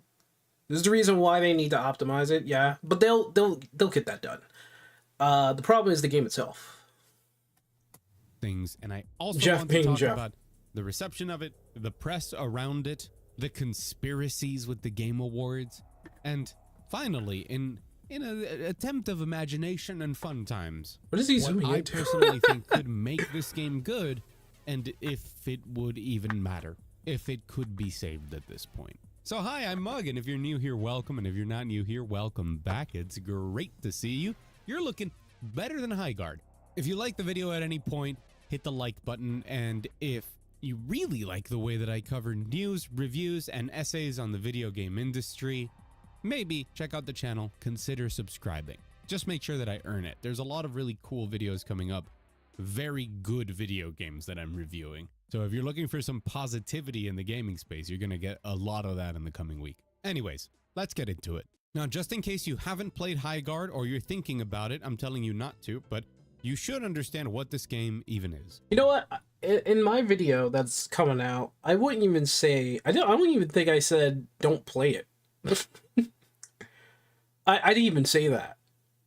I more or less say, like, you know, it's your own judgment to play the game. But I don't even say don't play the game. Honestly, I don't. It's supposed to be a 3v3 capture the flag that then transitions into either an attack or defend round on a base, kind of taking inspiration a little bit from Rainbow. He says 3v3 capture the flag only because the dome breaker or the shield breaker, the sword, people are going to vie for that. But after that, it becomes a siege, a castle siege. So, Siege and Valorant. The capture the flag element is done in a gigantic map. The map size is approximately Battle Royale-ish for a smaller Battle Royale. It's something like 8 POIs, quite spread apart because a big feature of the game is your mount. in your case, you say don't play it? Jump on and jump off. I'd say You're use your meant own to fortify judgment. your base in case you end up Because this needing to game is defend for your someone. base. If you lose capture the flag, then you leave your base and go loot up or mine with a little Fortnite-style timing mini game. Get currency that you can then use on the shop. Then after you gear up, Yeah, you the fight whole for the mining flag, thing is which in kind this of case like is the shield unnecessary, to be breaker, a honest. sword. Like, why And is it whichever here? team manages to transport Why is it here? the sword to the I enemy guess they want team's you to, base initiates an attack phase to do under which something you while have mining. a limited amount of respawns to try and plant a bomb in either one of the two Wait for base optimization. generators to take out Fair. some of the HP of the enemy team's base, or directly on the heart of the base and just win the match. Now, in a perfect world, what you might be imagining here is that this game features a ton of different elements from different games done wonderfully. So you get some of the best parts of fortifying your base from something like maybe Rust. You then get the excitement and tension of looting from a battle royale. You then get the more arena shooter experience of fighting for the flag. And then you get a little bit more of a tactical defense or attack game, like a Siege or a Valorant, in placing the bombs. However, the final result of the game is that all of those things are pretty mediocre, which would normally add up to a pretty mediocre game. But in this case, I feel like HIGHGUARD is worse than the sum of its parts. Probably to do with a lot of the game not feeling very good to play. So even the imitations or heavily inspired or the way that it tries to do these elements don't feel very good, because aiming your gun and shooting it, and especially on mouse and keyboard, it just feels off. And then performance is god awful. Not necessarily because the game He's not doesn't wrong run on at a decent at the FPS, very but least the because gameplay it has and how zero it feels stability. off. I will be running around at a very good frame rate on my mount or doing whatever. But like And the optimization, instant that I somebody think from that the depends on enemy your team graphic card. is So like some on people my had it screen, bad. my FPS Everybody will had to dramatically feel the drop to 45 optimization and though. then I did. stabilize I at know I 60, did. right at the most important part of a gunfight. The combination of things going on here, especially with such a big map, also means that some parts of this game are very mouse and friendly to keyboard no doesn't feel communication amazing. and to just It doesn't being dumb and feel having fun, amazing. and other parts are very much requiring your team to synergize and do something that actually is worthwhile to finally finish the match. And at the end of the day, I feel like some of that alienates both hardcore players and casual players. And of course, That's the question mark there. He said casual players, but this game is not for casuals. We know it's not for casuals. It's trying to attract the more serious competitors. So the hardcore crowd is gonna be attracted to this.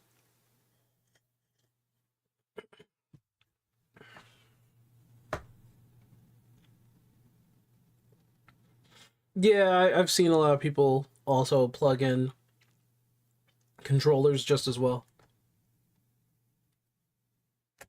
It goes without saying that game's gonna be more Well, fun I in a did say 3-stack, that the but modern I've gamer played is it both solo more and in a competitive. 3-stack, and I didn't find Sweaty and much enjoyment in hardcore. that. It is the combination of lackluster heroes heck? with hero abilities that you've seen before, with a movement system slightly reminiscent of Apex Legends, Yeah. a huge map for absolutely no reason, and those attack defense sequences that feel like a lesser version of Valorant or Siege, all combined and filled to the brim with useless time-wasting fluff that make the game feel like it really was never played by somebody outside the studio who didn't immediately nod, smile, and go, yeah, man, this is really good. I love it. Like their family was being held hostage. The best part of HIGHGUARD is its tutorial mission that gets to show off just a little bit more of its art style and the kind of steampunkish but medieval world that they are trying to build, that at times you can kind of glimpse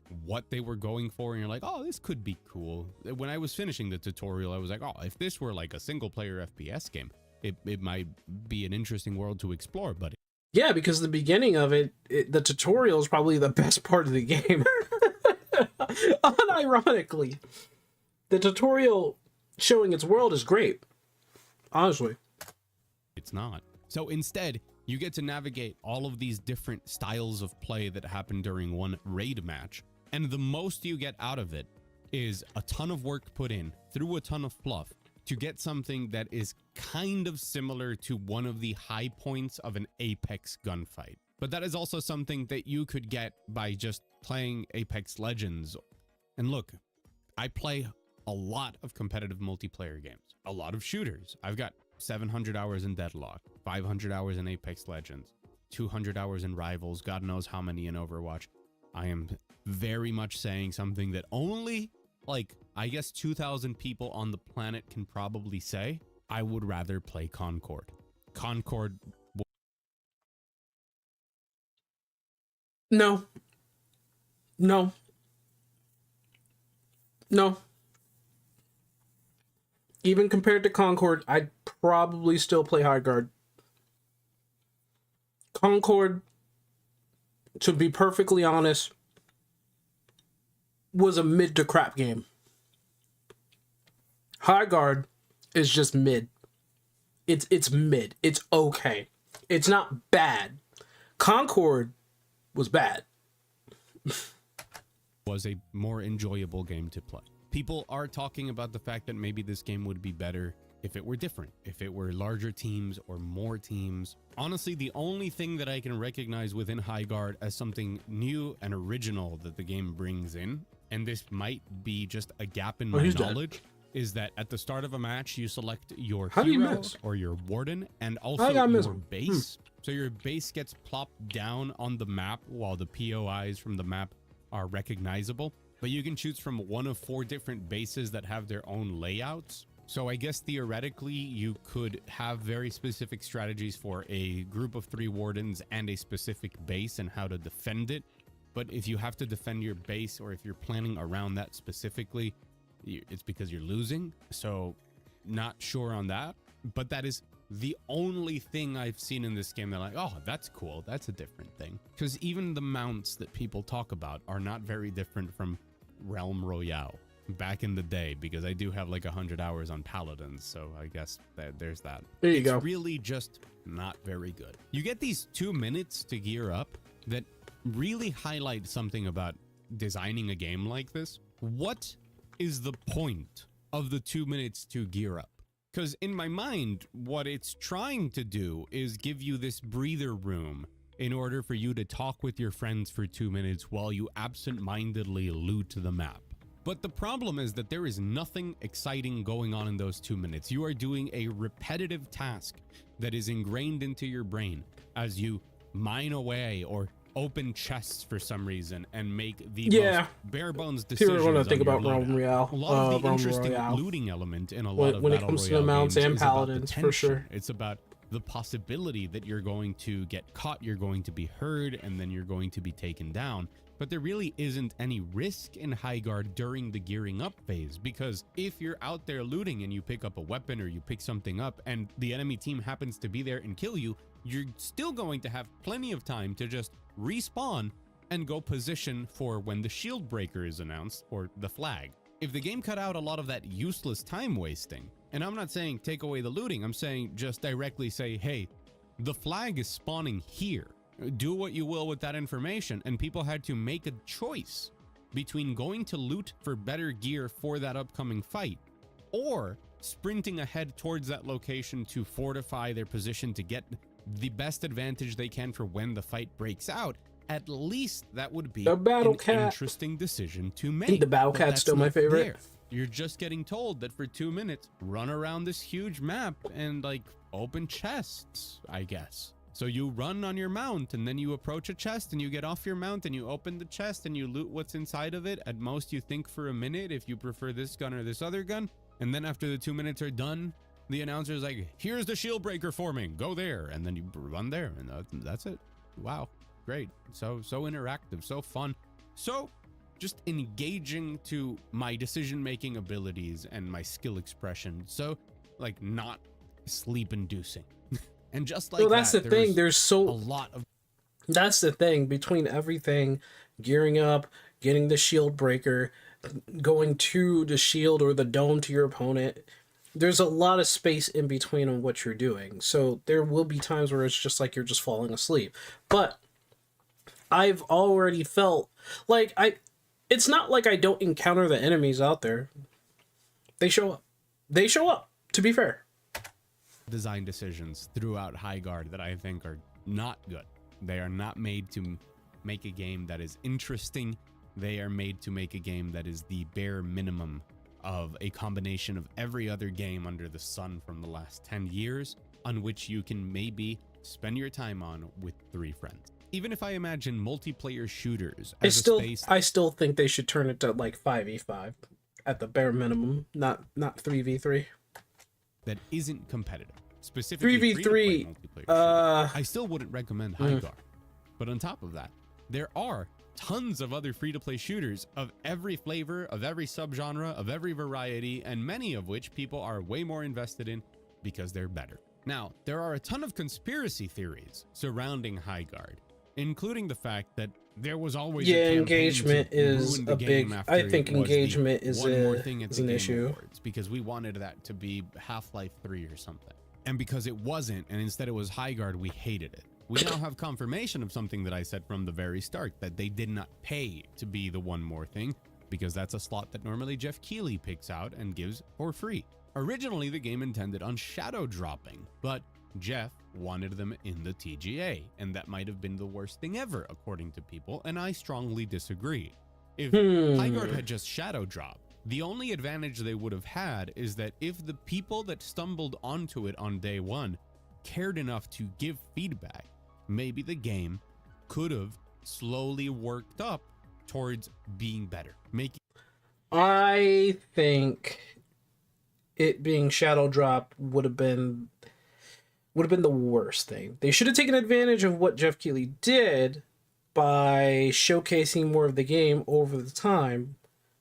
But I also think they shouldn't have released the game as it is. I think they should have come out with a beta first so that they can work out the kinks and see what people say about it. They get the feedback, and then they go back to the drawing board. That's what I think they should have done. They should have taken advantage of the publicity from Jeff Keighley, got it out there, had people sign up for the beta, have a beta playtest for people to get in, and then continue down the line to fix it. The changes necessary to be an interesting video game that people want to play. And probably isn't really a shadow drop. Is that they released too early after the game came to light? They released the game. That is an issue. They released the game. Hold on. It's my hat. Okay, there's my hat. They released the game. That's the first issue. I don't think they should have shadow dropped, because shadow dropping out of nowhere is not going to work for everybody. Like, there are some games that you can shadow drop, and then there's just games you just really, you don't want to do that. Maybe by the time some of the people that have now played HIGHGUARD and decided it's not for them, when they came in, the game would have been better. But I honestly think it's not worth compared to having this many people play this game and getting all the feedback immediately. Hopefully, they'll be able to salvage something. A lot of from misses this. you have there, buddy. But if it weren't for Jeff Keighley, I don't think many people would care about HIGHGUARD, because the immediate impressions from people who would have checked out that shadow drop would have been, oh, this ain't very good. I don't think you should play it. At most, the best they could say is it's very confused, but it's got. They wanted to potential pull an somewhere in Apex, there but that Apex they was could an do. outlier. But Apex it was an wouldn't have done much outlier for them. in It a just turns out in a that- world full of people wanting to step away from, like, the difference between Apex Legends and this game is that people wanted to play a different BR that wasn't Fortnite, and they wanted a more, I should say, serious game, which they did with Apex Legends. And Apex did not outshine Fortnite. It was just another option. For this, the question is, like, who are they competing with? And even if they're not competing with anybody, who's this game for? Games that are bad don't really succeed. Imagine that. I don't think it has anything to do with its marketing or lack of, or its guerrilla marketing, or all of the creators and press that went to the launch event and stuff. I think that once it's in the hands of the players and people go, oh, this game isn't very good, this game shouldn't have launched like this, that was going to happen no matter what. They overhyped the game. Jeff overhyped the game because it was his decision. They did not have a choice on where Jeff was going to put the game trailer. They had no choice. They could have just been like, hey, Jeff, okay, here it is. I mean, put it anywhere. And he was like, okay, I'm going to make it the penultimate video, and I'm going to put it at the end so everyone will see that they need to play this game. And it didn't work out that fast. It didn't work out there, bro. It didn't work out. It just did not work out. Well, the question I think is, Jeff could make it's like what I said before. Jeff is the example of the modern gamer. He really is. He really is. His taste in video games is completely modern. HIGHGUARD good? Is there a shot for it to survive after that if it makes changes? Well, in my opinion, it needs to focus its design much more. The pacing of the entire game needs to be much quicker. People want to get in games and have fun and leave. They don't want to waste their time. And if they do want to waste their time, they want to... Overhyped is... I wouldn't even say it was overhyped. I think Jeff tried to overhype it, and people were like... What was that? What the heck was that? I think he wanted to overhype it. I think he did, because I didn't feel hype at the end of that. I felt like confusion. I felt a lot of people were confused. He tried to hype it up. Deep and rewarding and complex to learn, not HIGHGUARD, which is bad Apex Legends. Like we can't trust Jeff when it comes to like taste in gaming. We just can't. Oh yeah, 3v3 firefight simulator. So stuff like that gearing up phase shouldn't matter. The whole beginning of the match of like reinforce your base really should not be there. The maps need to either be much smaller or have more people.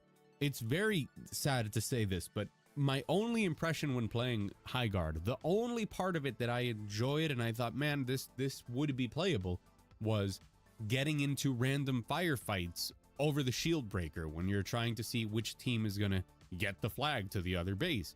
And those environments and those shootouts from a distance and exploring those POIs and setting up traps and things felt really good. And I think that a mode that would really take advantage of that is called a Battle Royale. Yeah, no creativity at all, just a battle. No. Okay, let me hear this one more time. Let me hear this one more time. POIs and setting up traps and things felt really good. And I think that a mode that would really take advantage of that is called a Battle Royale. Okay. Yeah, no creativity at all, just a Battle Royale. But you know what?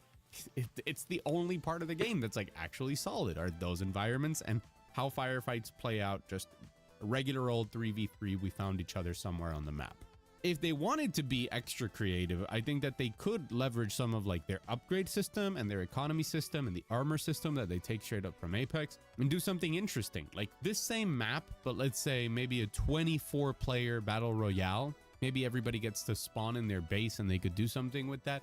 But then you run around the map and there are respawns instead of just having people immediately be wiped. But if you take out other teams, you get some money that you can use to upgrade. I think this would have been better if you had like giant castles that you need to fortify and build up, and using the economy, using the upgrade system, using everything that they've learned from Apex Legends, having like 2 teams of 20 or something. That's what I think. And they would try to storm each other's base. It would be an all-out war. To be honest, that would be a lot more fun. And the map would probably have to be slightly bigger, if not bigger, with if you're trying to make it like a MOBA style. Oh yeah, there's a lot of ideas. Your weapons and your shields. Yeah, I did and try all to that. hype the game. And maybe there's random events that spawn around Again, the map, Jeff's like, build Jeff's this tastes zone, like in domination, games or, like, are completely capture this and flag, utterly or, like, fight modern. over this one thing, right? And if your team wins at that, you get extra econ, and that builds up to more people getting more money to upgrade and tailor their loadouts for like one big final battle of shrinking circle. And I think that could be very interesting. And if you think that sounds fun, I just described Splitgate Arena Royale, because it's surprising how much of having played Splitgate Arena Royale, a game that isn't doing particularly well at the moment, feels so much more solid and well designed and like with an identity of what it wants to do compared to HIGHGUARD. There are many different avenues that Wildlight can take with the overall skeleton, with the foundation of HIGHGUARD, be that to Battle Royale or to more teams or other objective-based modes, or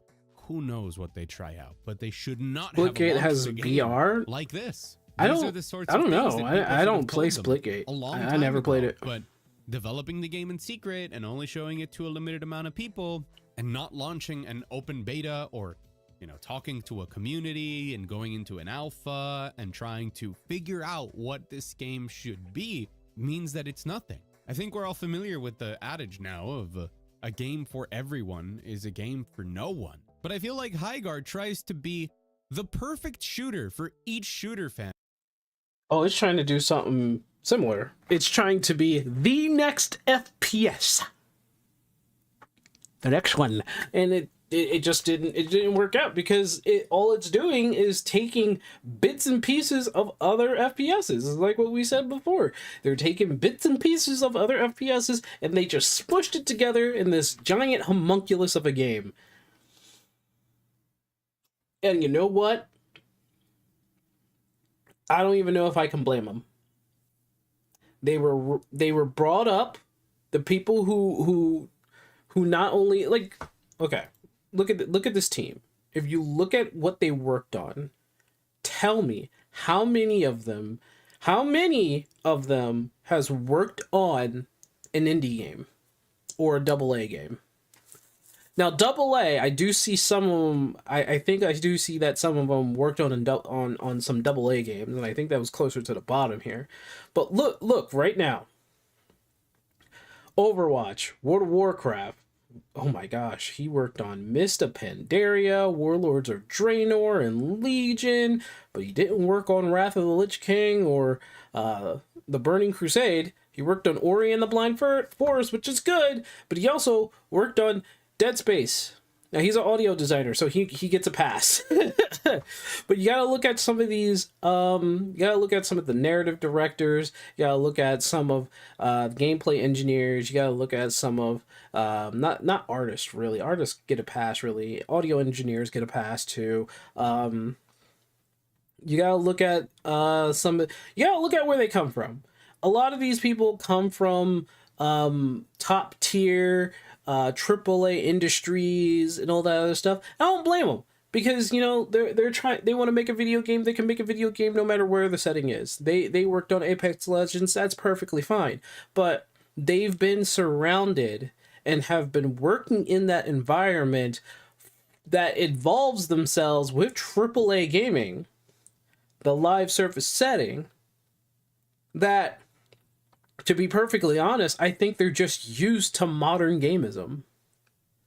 Now, developers aside, if you look at the leaders, Apex Legends, Titanfall 1 and 2, Call of Duty, Apex Legends, Guitar Hero, which is pretty good, Titanfall, Call of Duty, Apex Legends, Call of Duty, Titanfall, Apex Legends, Star Wars, Jedi Fallen Order, which is actually pretty good, Titanfall 2, Medal of Honor, Apex Legends, Overwatch, Skylanders for some reason, Call of Duty.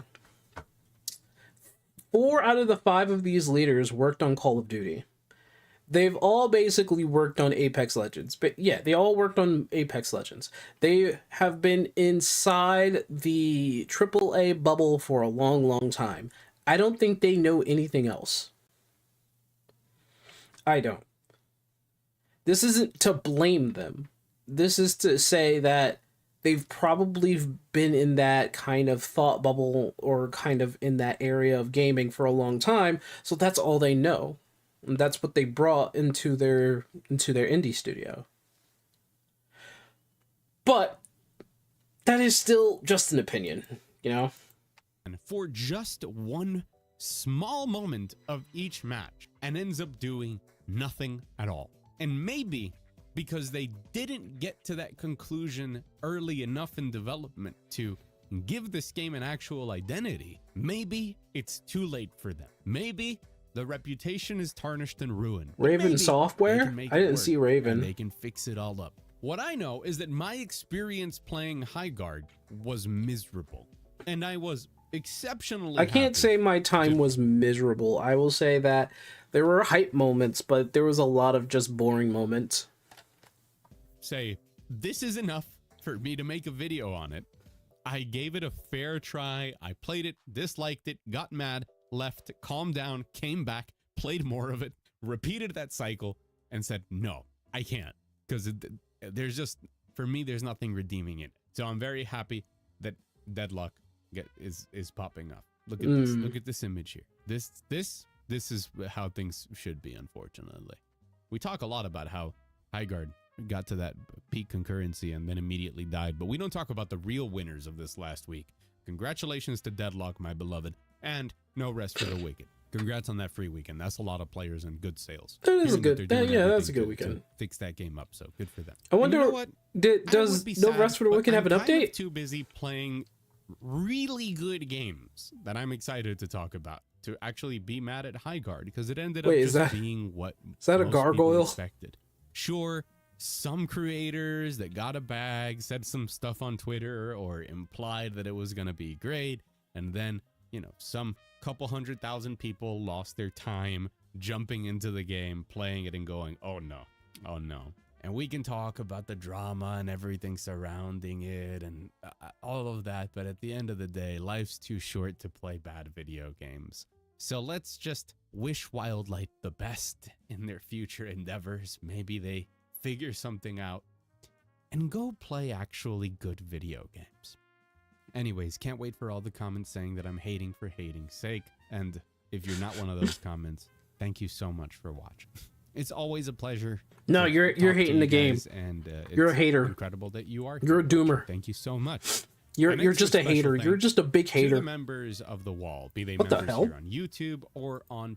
Oh my god, that's a weird ass wall. Salutations, everybody. It is Maddie here today. Hope you're all doing absolutely excellent.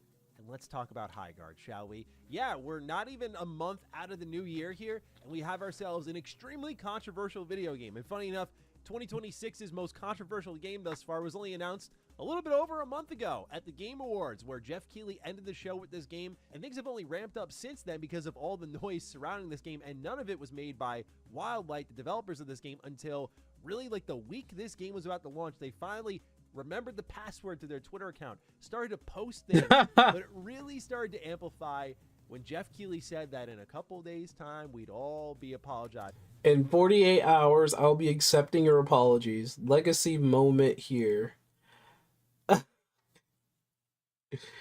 Oh, man. Jeff, I'm sorry, man. Your taste in video games. I'm sorry, Jeff.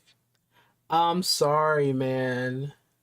It's not vibing. It's not vibing.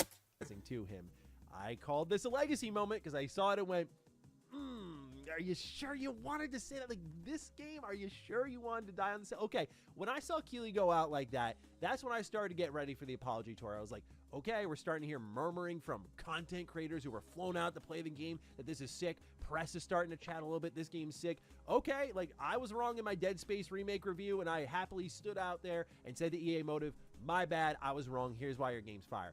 Let's see if HIGHGUARD is...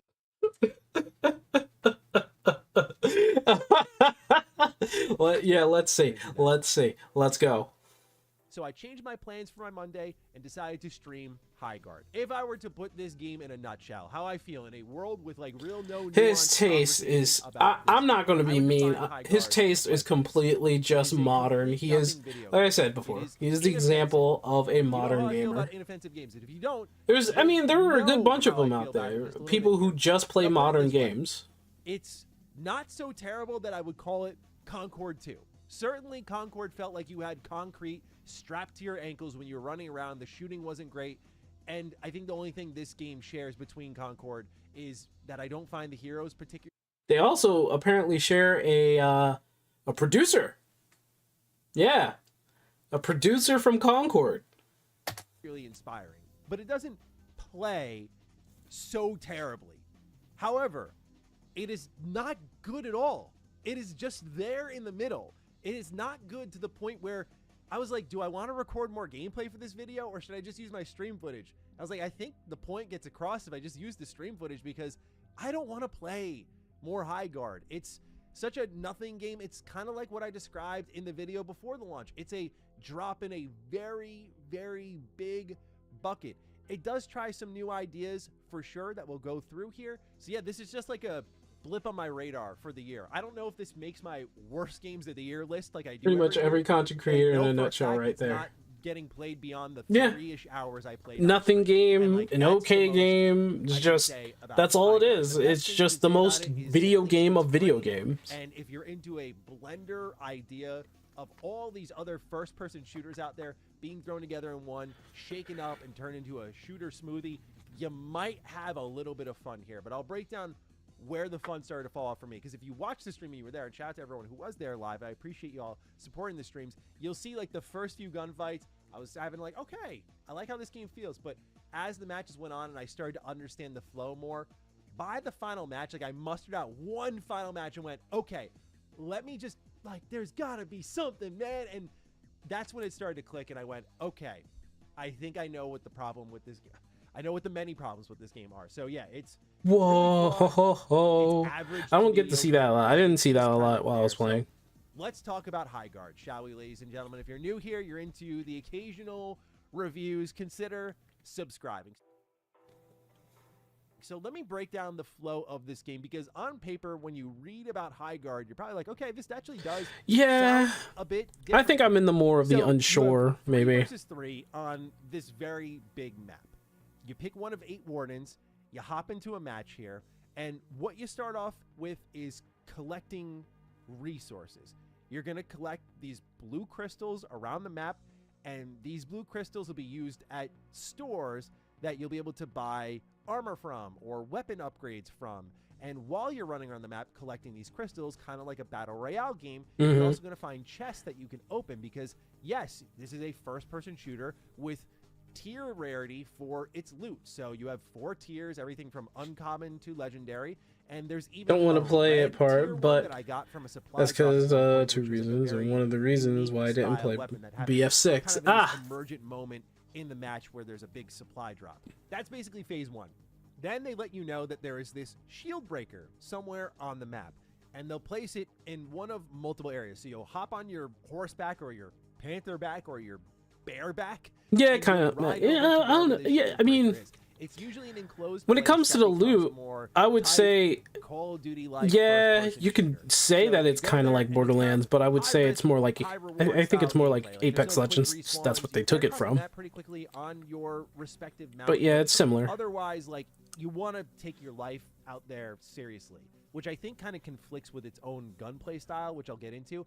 But it'll start to make sense with how the game's designed, where they start to lean more into that style of first-person shooter play.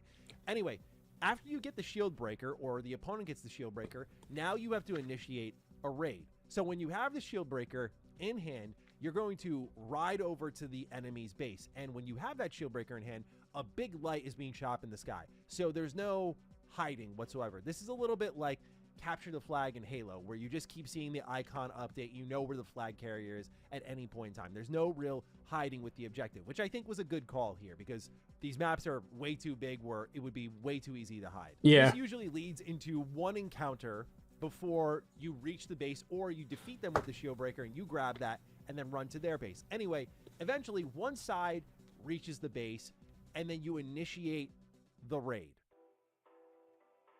Suddenly this giant tank appears from a portal, it breaks the shield, and now it's kind of like a game of demolition from Call of Duty. So you got these two objective points that you can sabotage, and as you do these things, you'll see the health meter on the top of the screen will go down. So when you like initiate a raid, the opponent loses some health, or when you fail the raid, maybe you lose some health because you initiated but failed. And so each team has a respective health bar that goes down. Like, I had a match that I played on stream that went on for half an hour, which I was very surprised by. Like, these matches can be a little fatiguing. So then once you initiate the raid and you either succeed or fail on sabotaging their base, you're then kicked back to your own base after the raid ends, and you get to do that all over again. It's a game that tries to master the tension release of the great first-person shooters. He's actually just game, spitting facts in my here. opinion, is that the release periods are way too long. So when you start running around the map gathering crystals with a godforsaken mini game, it just starts to wear you down. You're like, this is, why are you taking me out of the more fun parts of the game? Like, to be fair to the game, it's from the Titanfall devs, it's from the Apex Legends devs. It feels pretty good to move around and to shoot. The powers feel good, like, it's all there, but it takes you out of that so often. And when you combine that with the time to kill being, I think, pretty shoddy for most of the match, that starts to feel worse than it actually should. What I recognized is in my final match, I had the Viper, I believe it was called, and it was a legendary tier Viper. Suddenly, I was ripping through everybody. And as you'd expect with a game like this, just like Battle Royale, yeah, the tier of your loot rarity is what matters most. If you have high tier loot, you are going to dust people. I was dropping dudes so quickly all of a sudden, I went, oh, now I get it. But if I didn't have the high tier loot and they didn't have the high tier loot, I thought the time to kill just felt straight up bad a lot of the time. And Yeah. I'm pretty confident in saying that because, I mean, I've been playing first person shooters my whole life. I used to play competitively. I feel I just have a sixth sense for that kind of feel. And this game just doesn't have it on the TTK as far as I'm concerned. But that's the flow of the game. Now, you may have picked out a number of things I was talking about when describing the design of this game and went, that sounds like a problem. That sounds like a problem. Yeah, so let's start off with one of my other big problems for this game. 3 versus 3. These maps are... Can we admit that 3v3 just doesn't feel right? Can huge, we? Dude, and to be fair, you get across them pretty quickly on mount, but 3 versus 3 for maps this big, like, this game needs to easily double its team size on both sides. Like, 6v6 would create a whole different feel. To me, Yeah, it just kind of I felt get like that. they based the team size around the warden count, which is another problem with the game. There's only 8 heroes. I think Again, it just feels like it wasn't ready to go. there's a It's proper 8 way to put in heroes, rarity and how to one make mode, rarity and works. It's a 3v3 mode.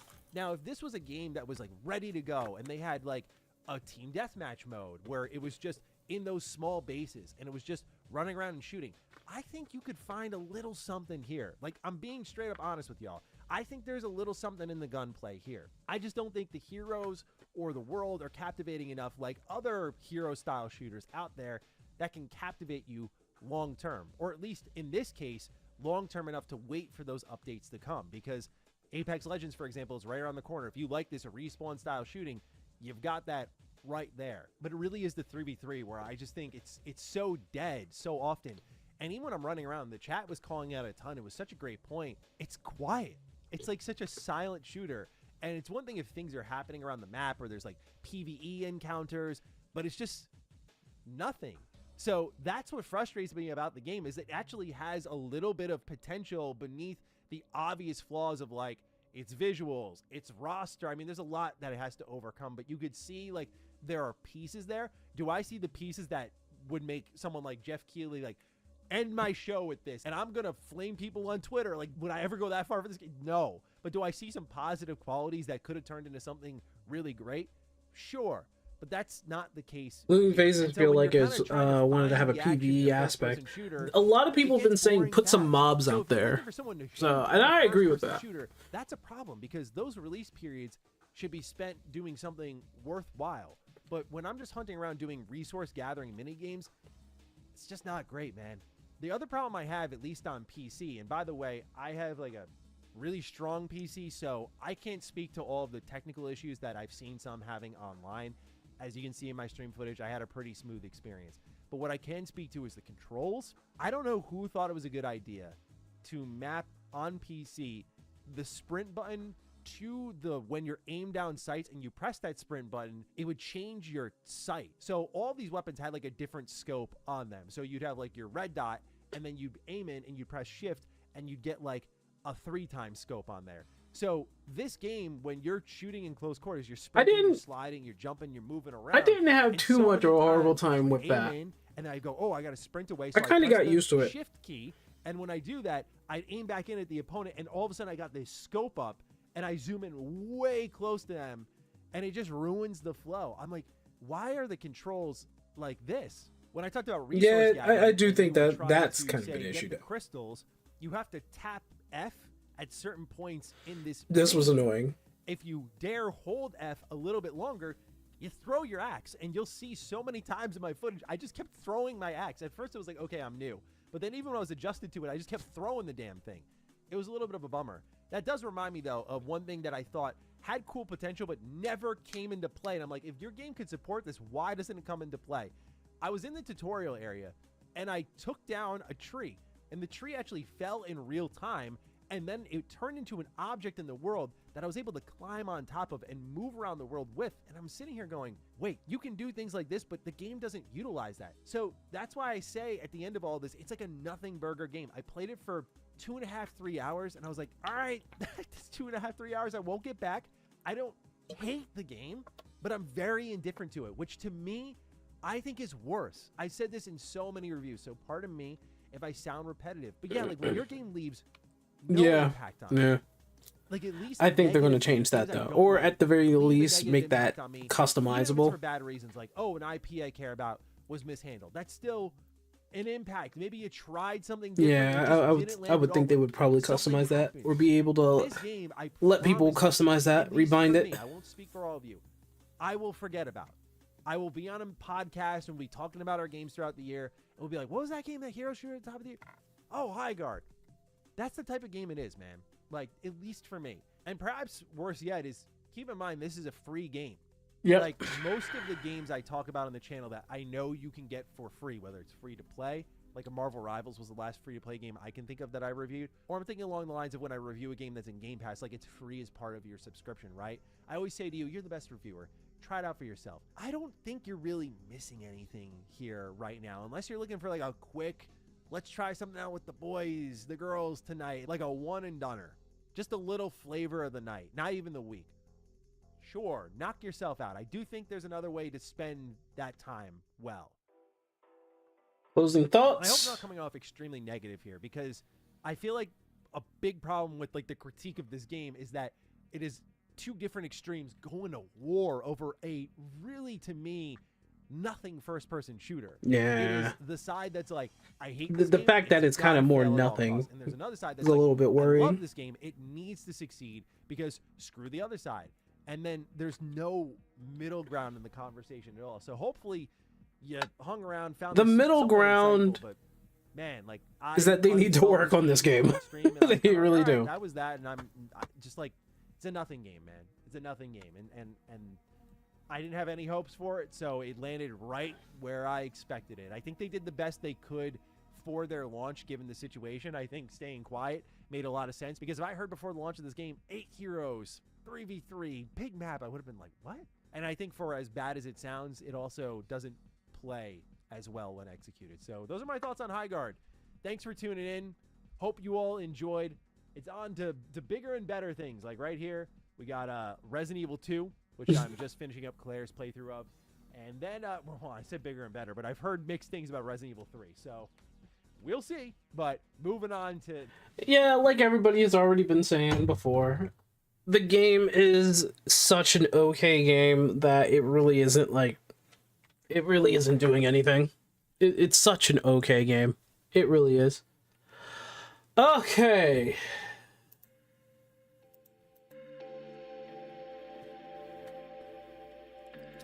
Think we've heard enough. Think we've heard enough. Man, it is 9:42 where I am. We spent like 2.5 hours just doing a whole bunch of HIGHGUARD looking, watching, researching. I don't even know.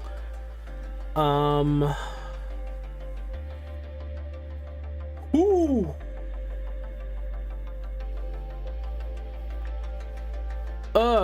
All right. I'll be right back. Yeah, we did a lot of browsing. I'll be right back. We'll either... Because I really did had enough of dual core. I still need to get more footage of dual core just to prove my points, but I don't know. There's a game out there that I just got. I want to see about that, or I want to see if I can get Marvel Rivals working at the very least. I really want to get that game working so that I can play that on stream. I think I just got some messages. Several fucking messages. What is going on here? Ooh.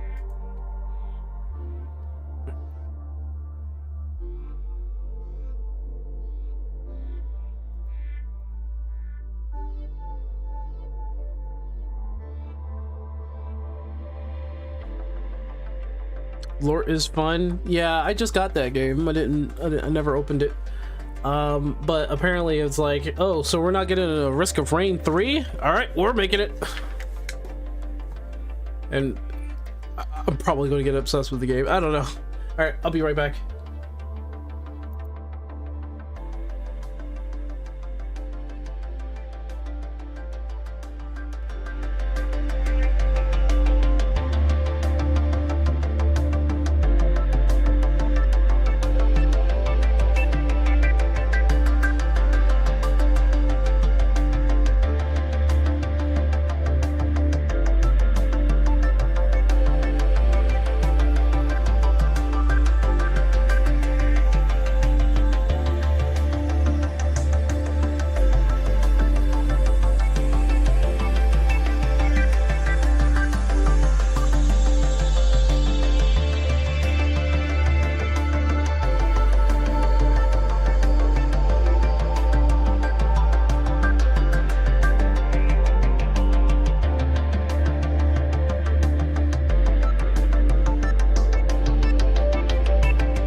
All right.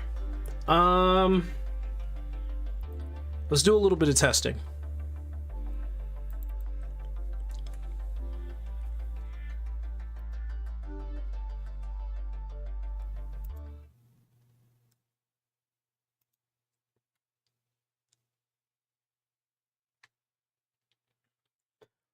Now I haven't really tried Marvel Rivals while streaming in a long time. Not properly, but I need to see if I can get it working.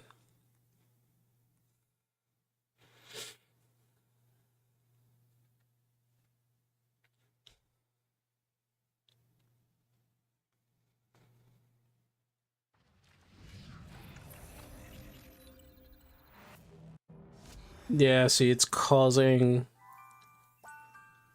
the background to go ape shit.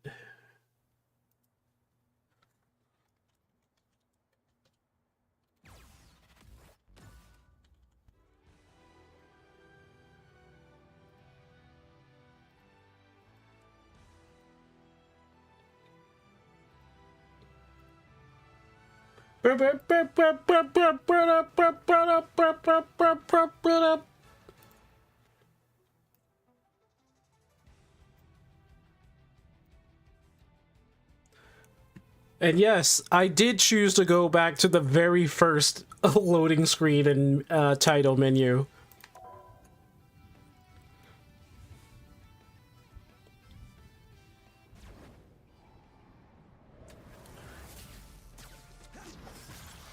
Yeah, it why? Is it taking priority?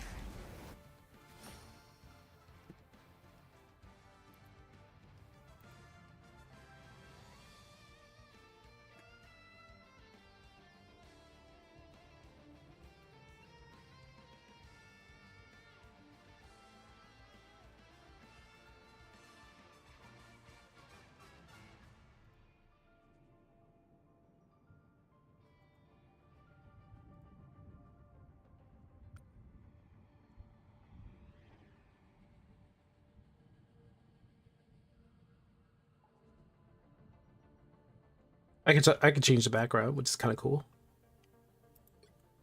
Like this. This is the actual current background.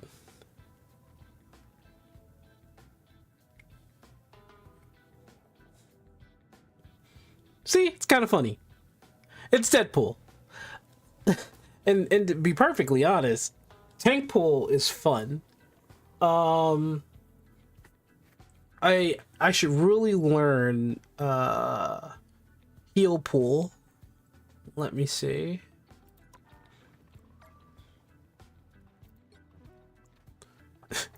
It's like try competitive. No.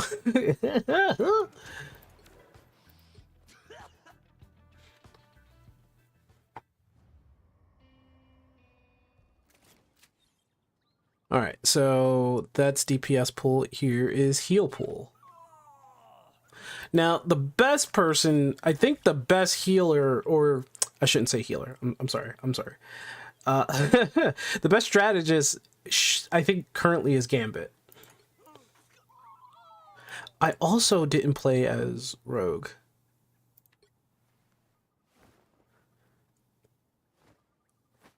They gotta stop doing this with their characters. They always make them look so good. Oh, why always make a Rogue look good? But then you got Gambit, and I'm pretty sure there are a lot of female players who look at Gambit and just be on that.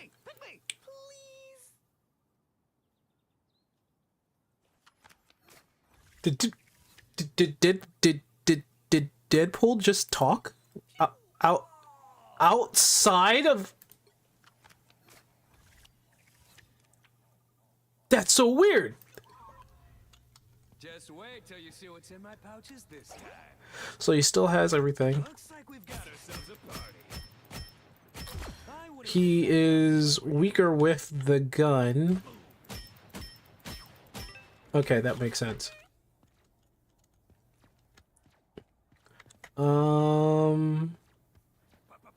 And then there's this. Watch out, coming through. Whatever that strange tingle is, I like it. We got this going for him, and then Hands up, losers. oh, and he can heal with okay. Can he? Yes. Can he also? No. He shoots healing bullets. Okay, I get you. Here comes Headpool. Looks like who's the man? Wait, He is weak. He's kind of weaker than his tank variant too, in terms of. come on. I didn't come here to read.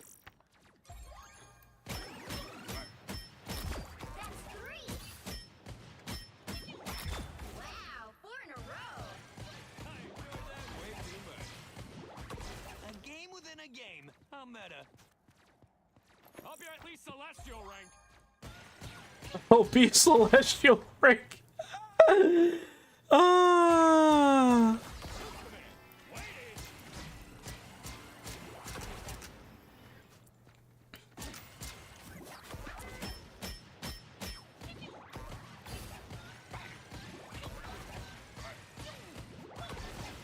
Heads up, loser.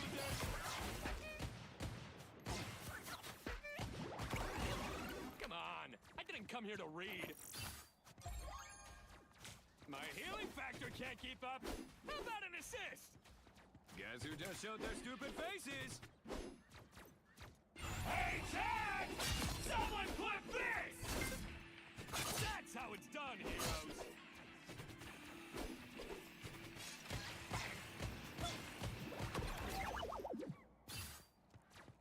Go, Deadpool! It's your birthday! Yes. Another name off the old house. Double kill. Okay, that's pretty fun. All right, I think I got it to work a little bit. All right, there's DPS pool, which I don't really play. I play tank pool, and I think I'll get heal pool in there. If you ain't gonna use those powers, I'll be glad to use them for you. God, why is Rogue one of my favorite X-Men? Why? Well, fancy seeing you here. And they got her booty. They got her booty. It's so glorious. Wait, so let me see. She can shield. That shield. When does that shield come back? Whoa, whoa! How that? Oh, there. Ah, I have a shield meter, so it's like. Okay, I get it.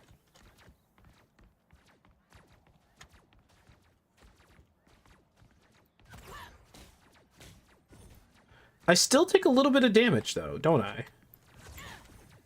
I do. I take a little bit of damage. Just take less damage. It doesn't do anything much.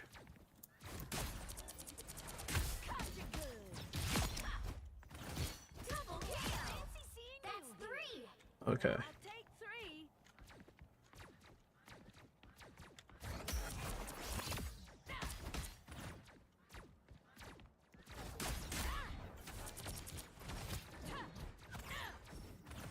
Oh yeah, she can fly. Don't come back now, you hear? Oh yeah, she can fly. So it flips them up and she can fly and all that other stuff. Okay. The 2013 Deadpool game was hilarious. Don't be shy. Don't come back now, you hear? Double kill. Wait, whoa. Okay, so she has 2. Okay, so she can do this. Well, look who's up to no good. Oh. Oh. Wait a minute. Wait a minute. Wait a minute. Hold on, guys. Hold on. Hold on. Hold on.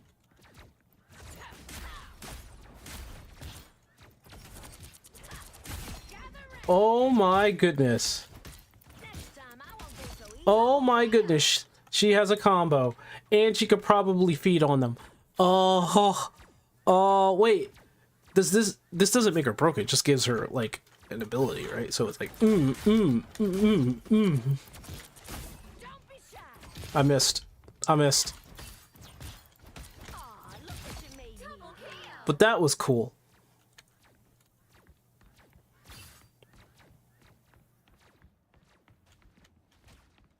Well, look who's up to no good.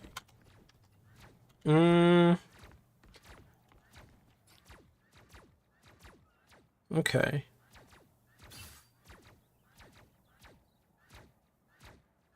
And again, to knock down. Okay, so it was... Gather round. Oh! Aw, look what you made me do.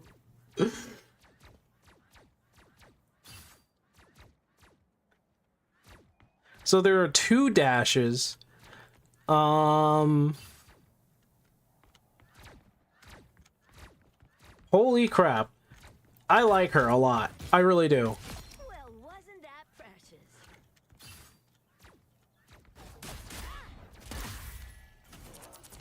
Oh, there was a delay there. There was a delay right there. There was a delay. Fancy seeing you here. There was a delay there. Don't come back now, you hear? Funny enough, I remember 2013 Deadpool. The 2013 Deadpool's kind of funny, yeah. Oh, her shielding kind of sucks though. It goes away too fast. So I think what they tried to emphasize more is her shield, go in. Aw, look what you made me do. I think that's what they were trying to get there. I think that's what they want.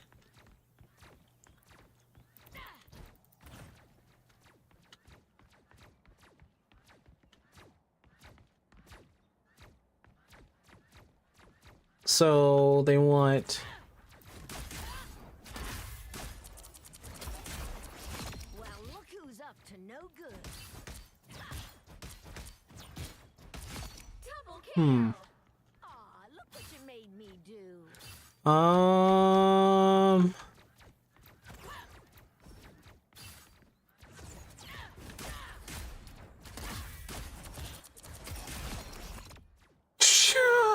Okay.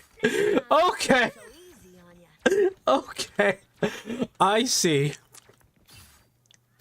Okay. Yeah, I see the combo. It's there. It's there.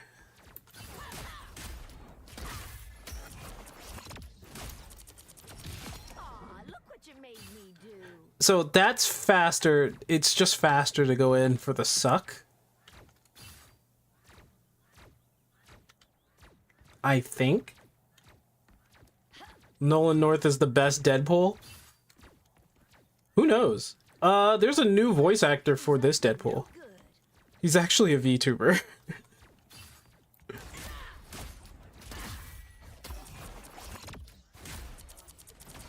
Well, wasn't that I did that all wrong. Let me see. So shield, rush, kick up in the air, kick down, immediately go for absorb, then dash kick, I guess it's dash kick.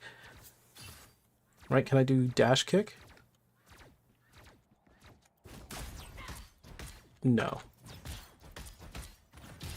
next time? Okay, I won't so go so easy on it comes out after I do the spread? Is that what happens, or is it because of the combo? Let me say. Punch down, your next 2 power surges become ranged, piercing enemies with health bonus. Wow, fancy seeing you here.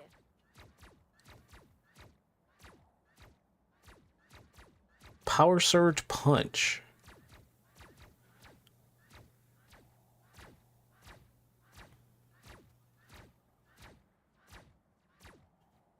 Okay. Ability absorb.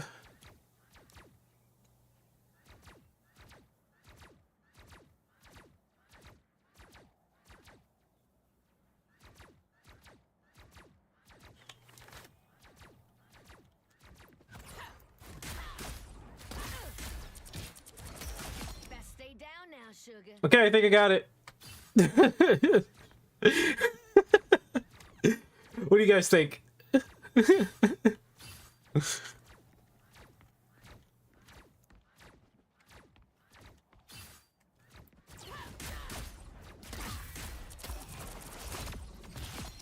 look what you. Wow, fancy seeing you here.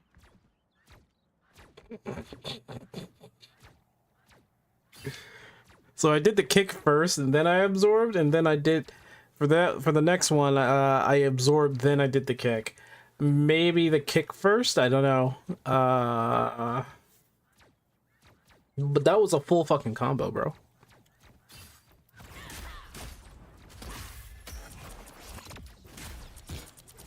Well, wasn't that precious? Now who? Oh, it's because of the kick. So let me do this. Okay. Yep. It's because of the kick. Down now, sugar. And I get 2 of them. So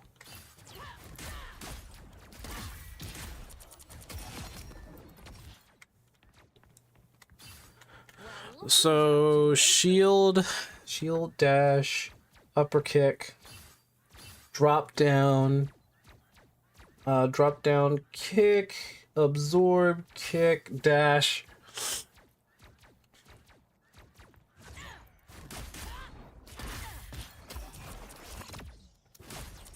Best stay down now, sugar. There has to be a better one. I think there was a better one than that. I think dash. I did punch dash. I think it was punch, came down. I'm pretty sure it's online already. I'm pretty sure this is already online somewhere.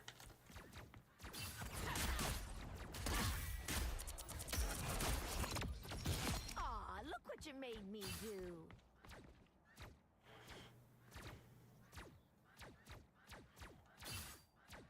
Wow, fancy seeing you here.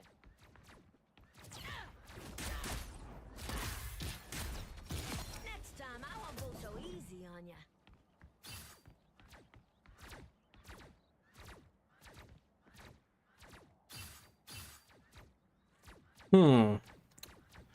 What would be the best combo?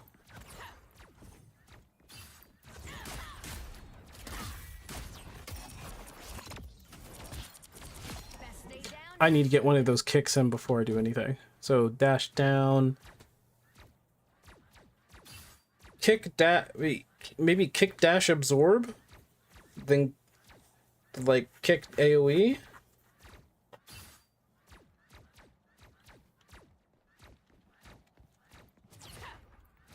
Guys, I got into lab mode. I'm sorry. I didn't even mean to do that. I got into lab mode. Sorry about that.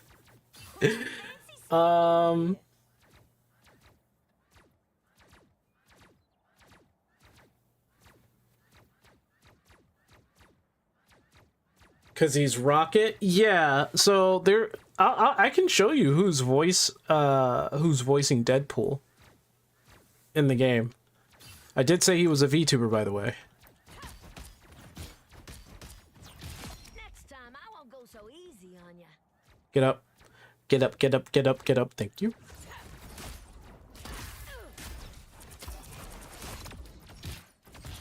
Messed up.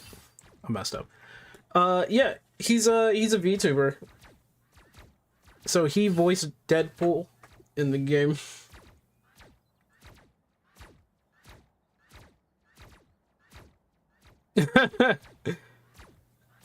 I mean,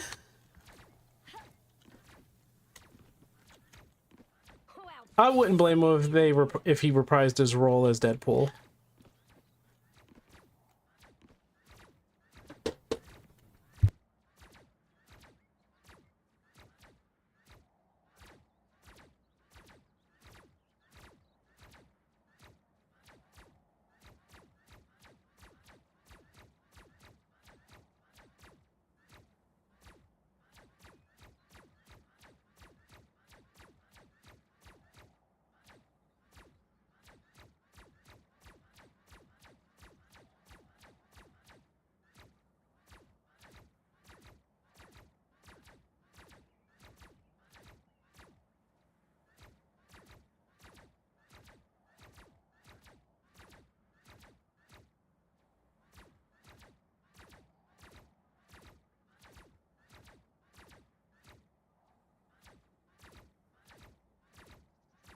Well, look who's up to no good.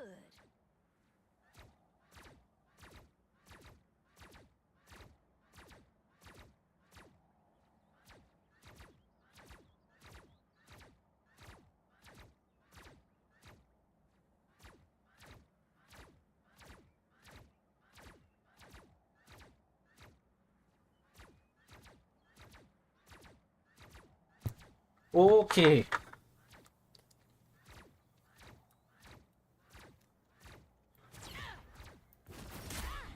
Oh.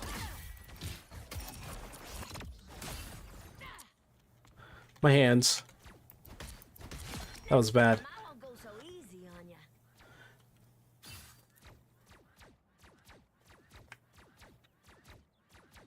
The guy who voices him now is close enough. True statements. Truer statements. Fancy seeing you here. Okay, get my fingers. Ugh.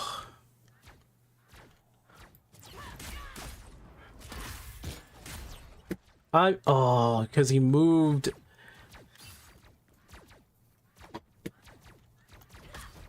Well, wasn't that precious? So kick him down, punch, absorb, punch. I want to say punch dash AoE, right?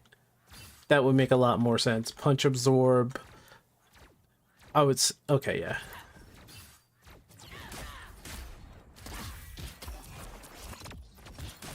Don't come back now, you hear? There you go. There we go.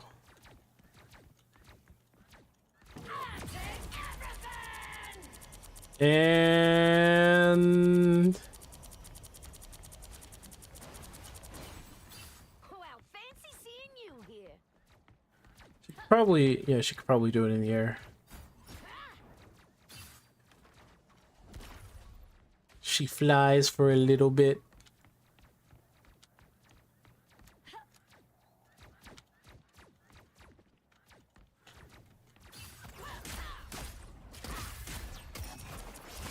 Guess I win.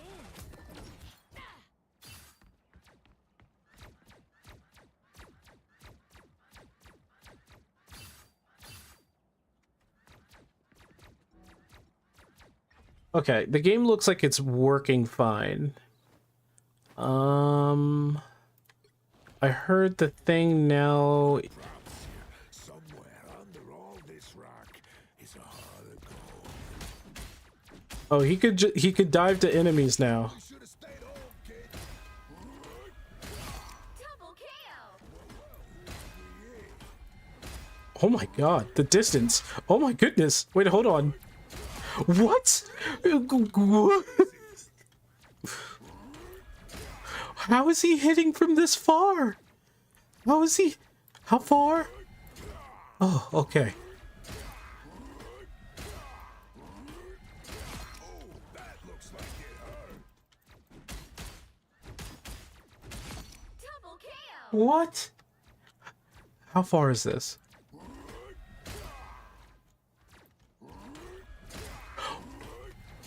What? There's no way. It's clobbering time! Make way, get shook. Double kill. Is his setting still in for when he dashes? Finally, some make way. Yep, it's still in. It's a hold.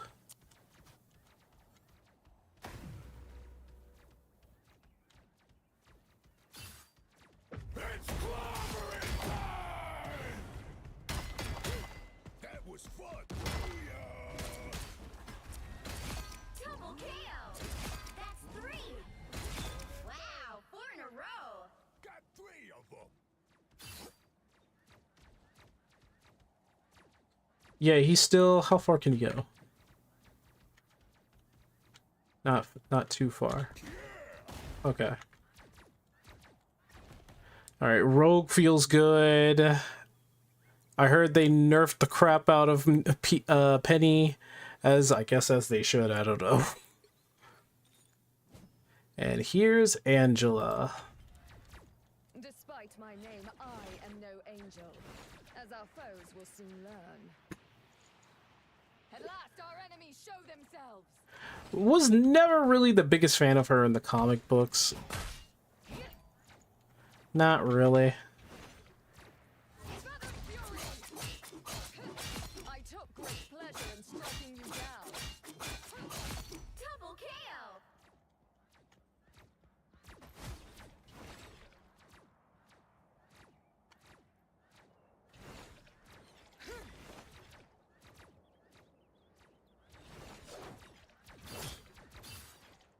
Yeah, she can just do stuff. She can just do stuff like that, and then she can just. Your fate was already sealed. I merely delivered it. Double kill! Oh, her main ability is while in the air. Oh, okay, all right. That's really weird. Disruptor, kind of, but I hear she's like the weakest tank out of everybody. And she's Thor's older brother. Or, sorry, she's Thor's older sister. Sorry. She's Thor's older sister. Which is kind of funny. Wait, hold on.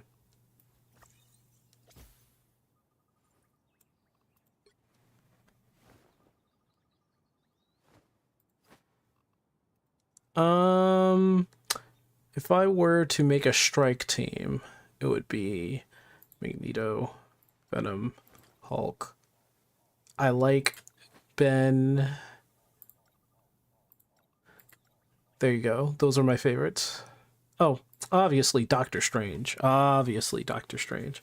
Penny would be up there, you know. Penny would be up there. I am a main tank in this game. To be honest, if I still played, I'd probably still play Hulk and Strange. Maybe Emma for my tank. Emma's alright. Emma's alright. She's gotten, you know, they had to nerf her too. But I think Ben got a good placement in there. He's certainly grown. Deadpool, it feels really good.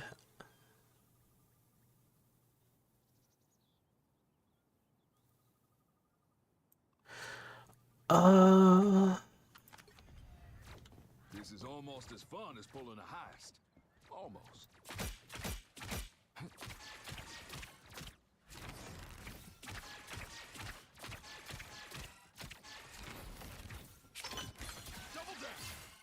Oh, wow.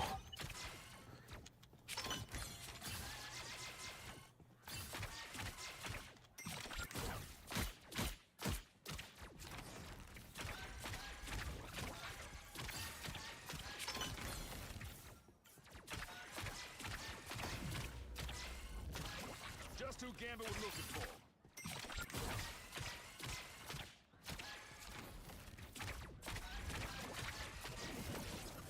Gambit never falls! Ooh, okay. That is powerful. Oh, okay, I think. Holy whoa.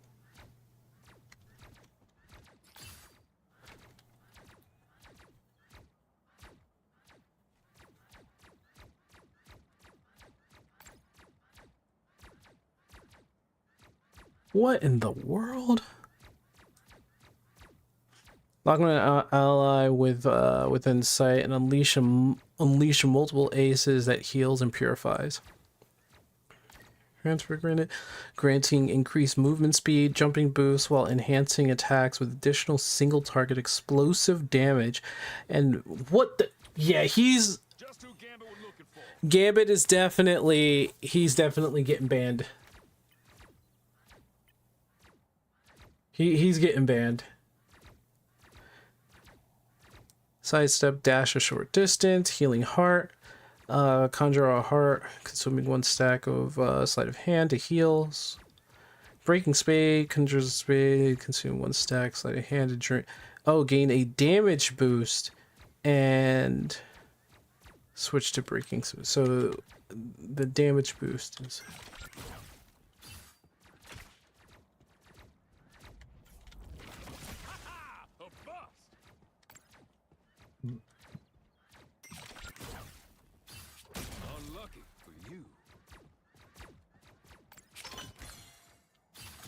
draw. Okay, so hold on.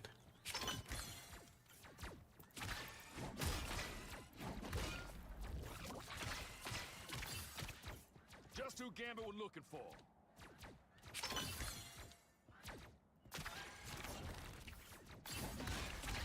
Oh, even his melee also does it.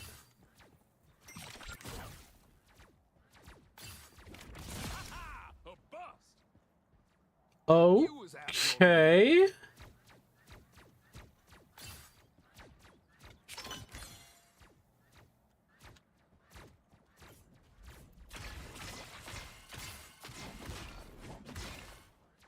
Okay.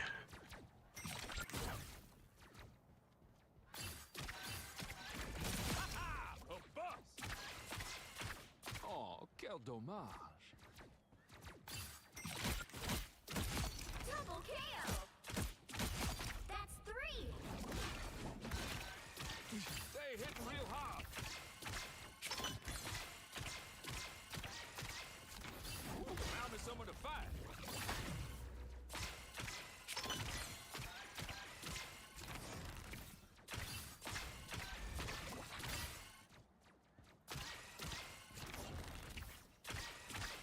Okay, so his bash is different.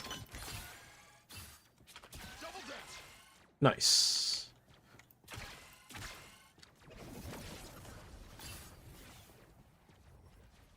Gambit never falls. He does a good amount of damage. Oh my goodness, he does a good amount of damage. Holy crap.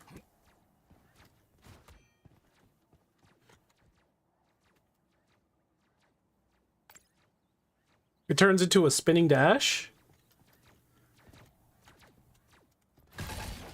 Woo! That's nice. Ooh, found me someone to fight.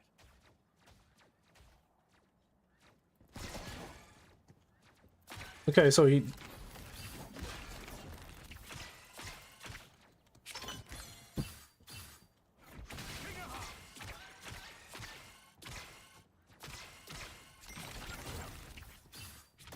Unlucky for you.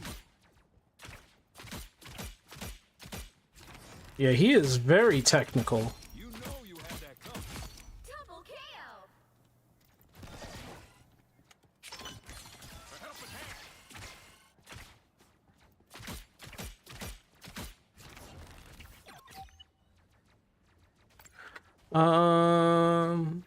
Okay. Healing hearts. Okay. Yeah.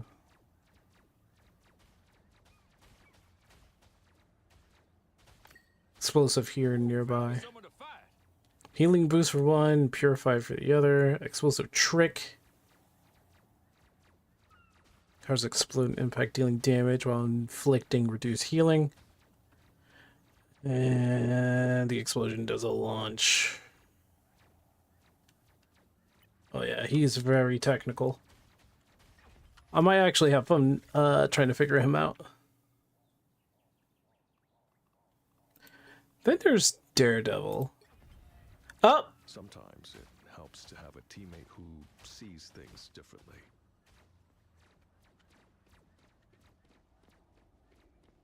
That makes a whole lot of sense. He can't see, but he can hear.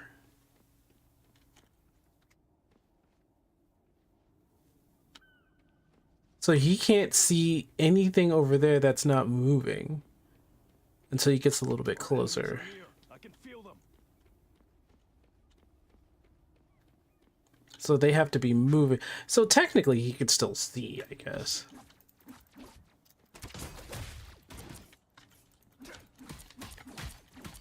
Pay for your sins. I see you. Blind justice. Double kill! Ruthlessness is mercy. Hellfire. That's 3!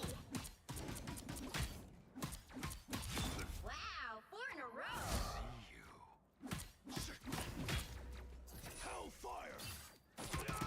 Ooh. Ooh.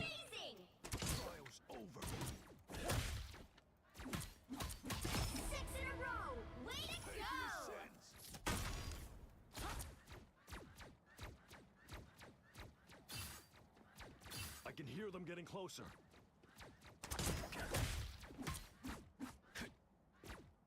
Hellfire. Ruthlessness is mercy. Double kill! You're on my radar. It's like, I know where you live. I know where you live. Pay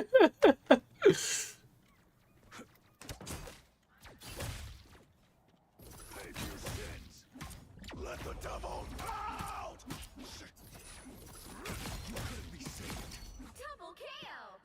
Dad would have been proud of that head. Wait, I think... Hold on.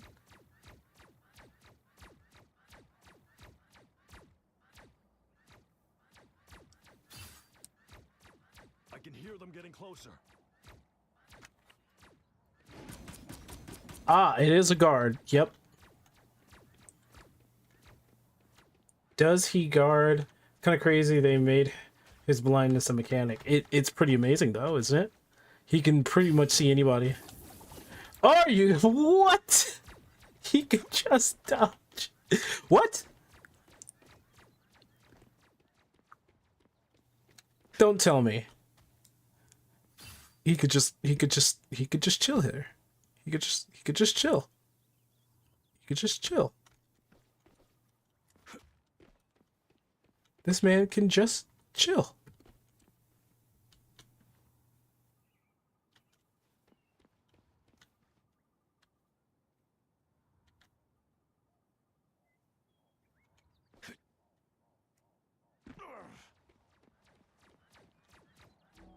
Oh my goodness.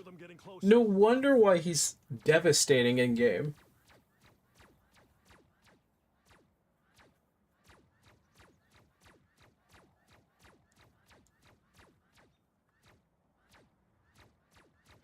Is it a deflect? It looks like he was dodging. Alright, I guess until I get into an actual game.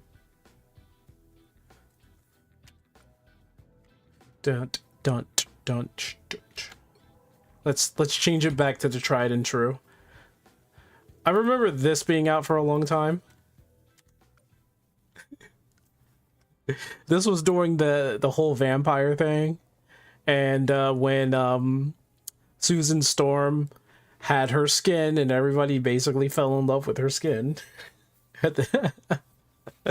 that costume that she had, I forgot the name of it. I have it too. I know, right? It was this was here for a long time, wasn't it? All these, this was fun too. I did like this, but that's only because we didn't have to hear anymore. This didn't last too long though, from what I recall.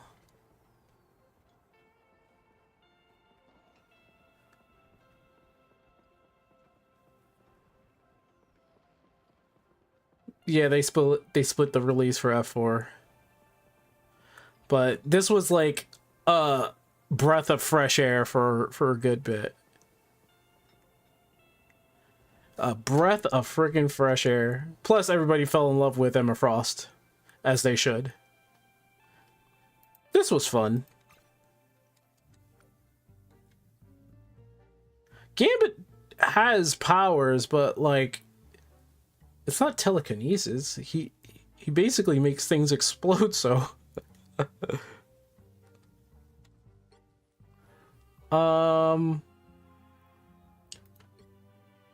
Happy Rivals Day. Yeah, I didn't get that. Oh my goodness, what in the what? Yeah, they know what they're doing. But nothing for me beats the tried and true. just heroes on the screen. Heroes.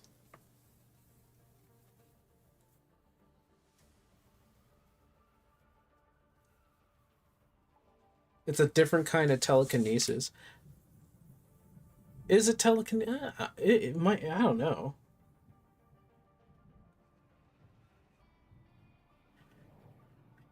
He touches something and it can just go boom.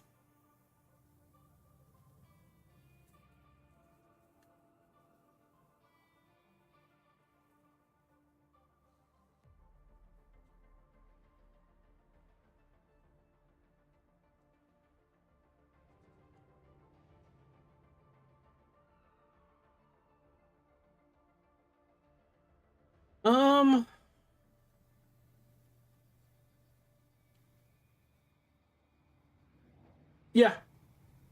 Yeah, that's what it is.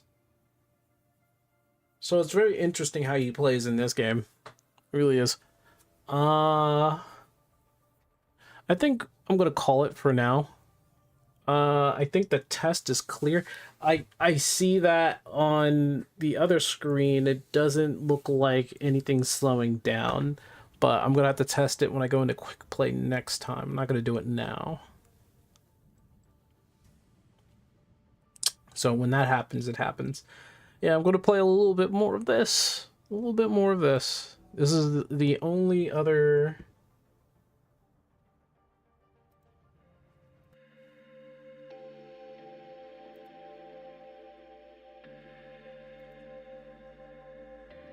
Yeah, it's the only other free-to-play game that I play, other than Path of Exile 2.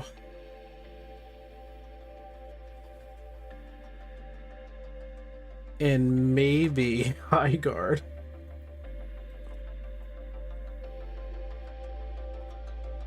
Lol. Alright. Well, it's 10:30. I'll catch y'all later. Have a good one.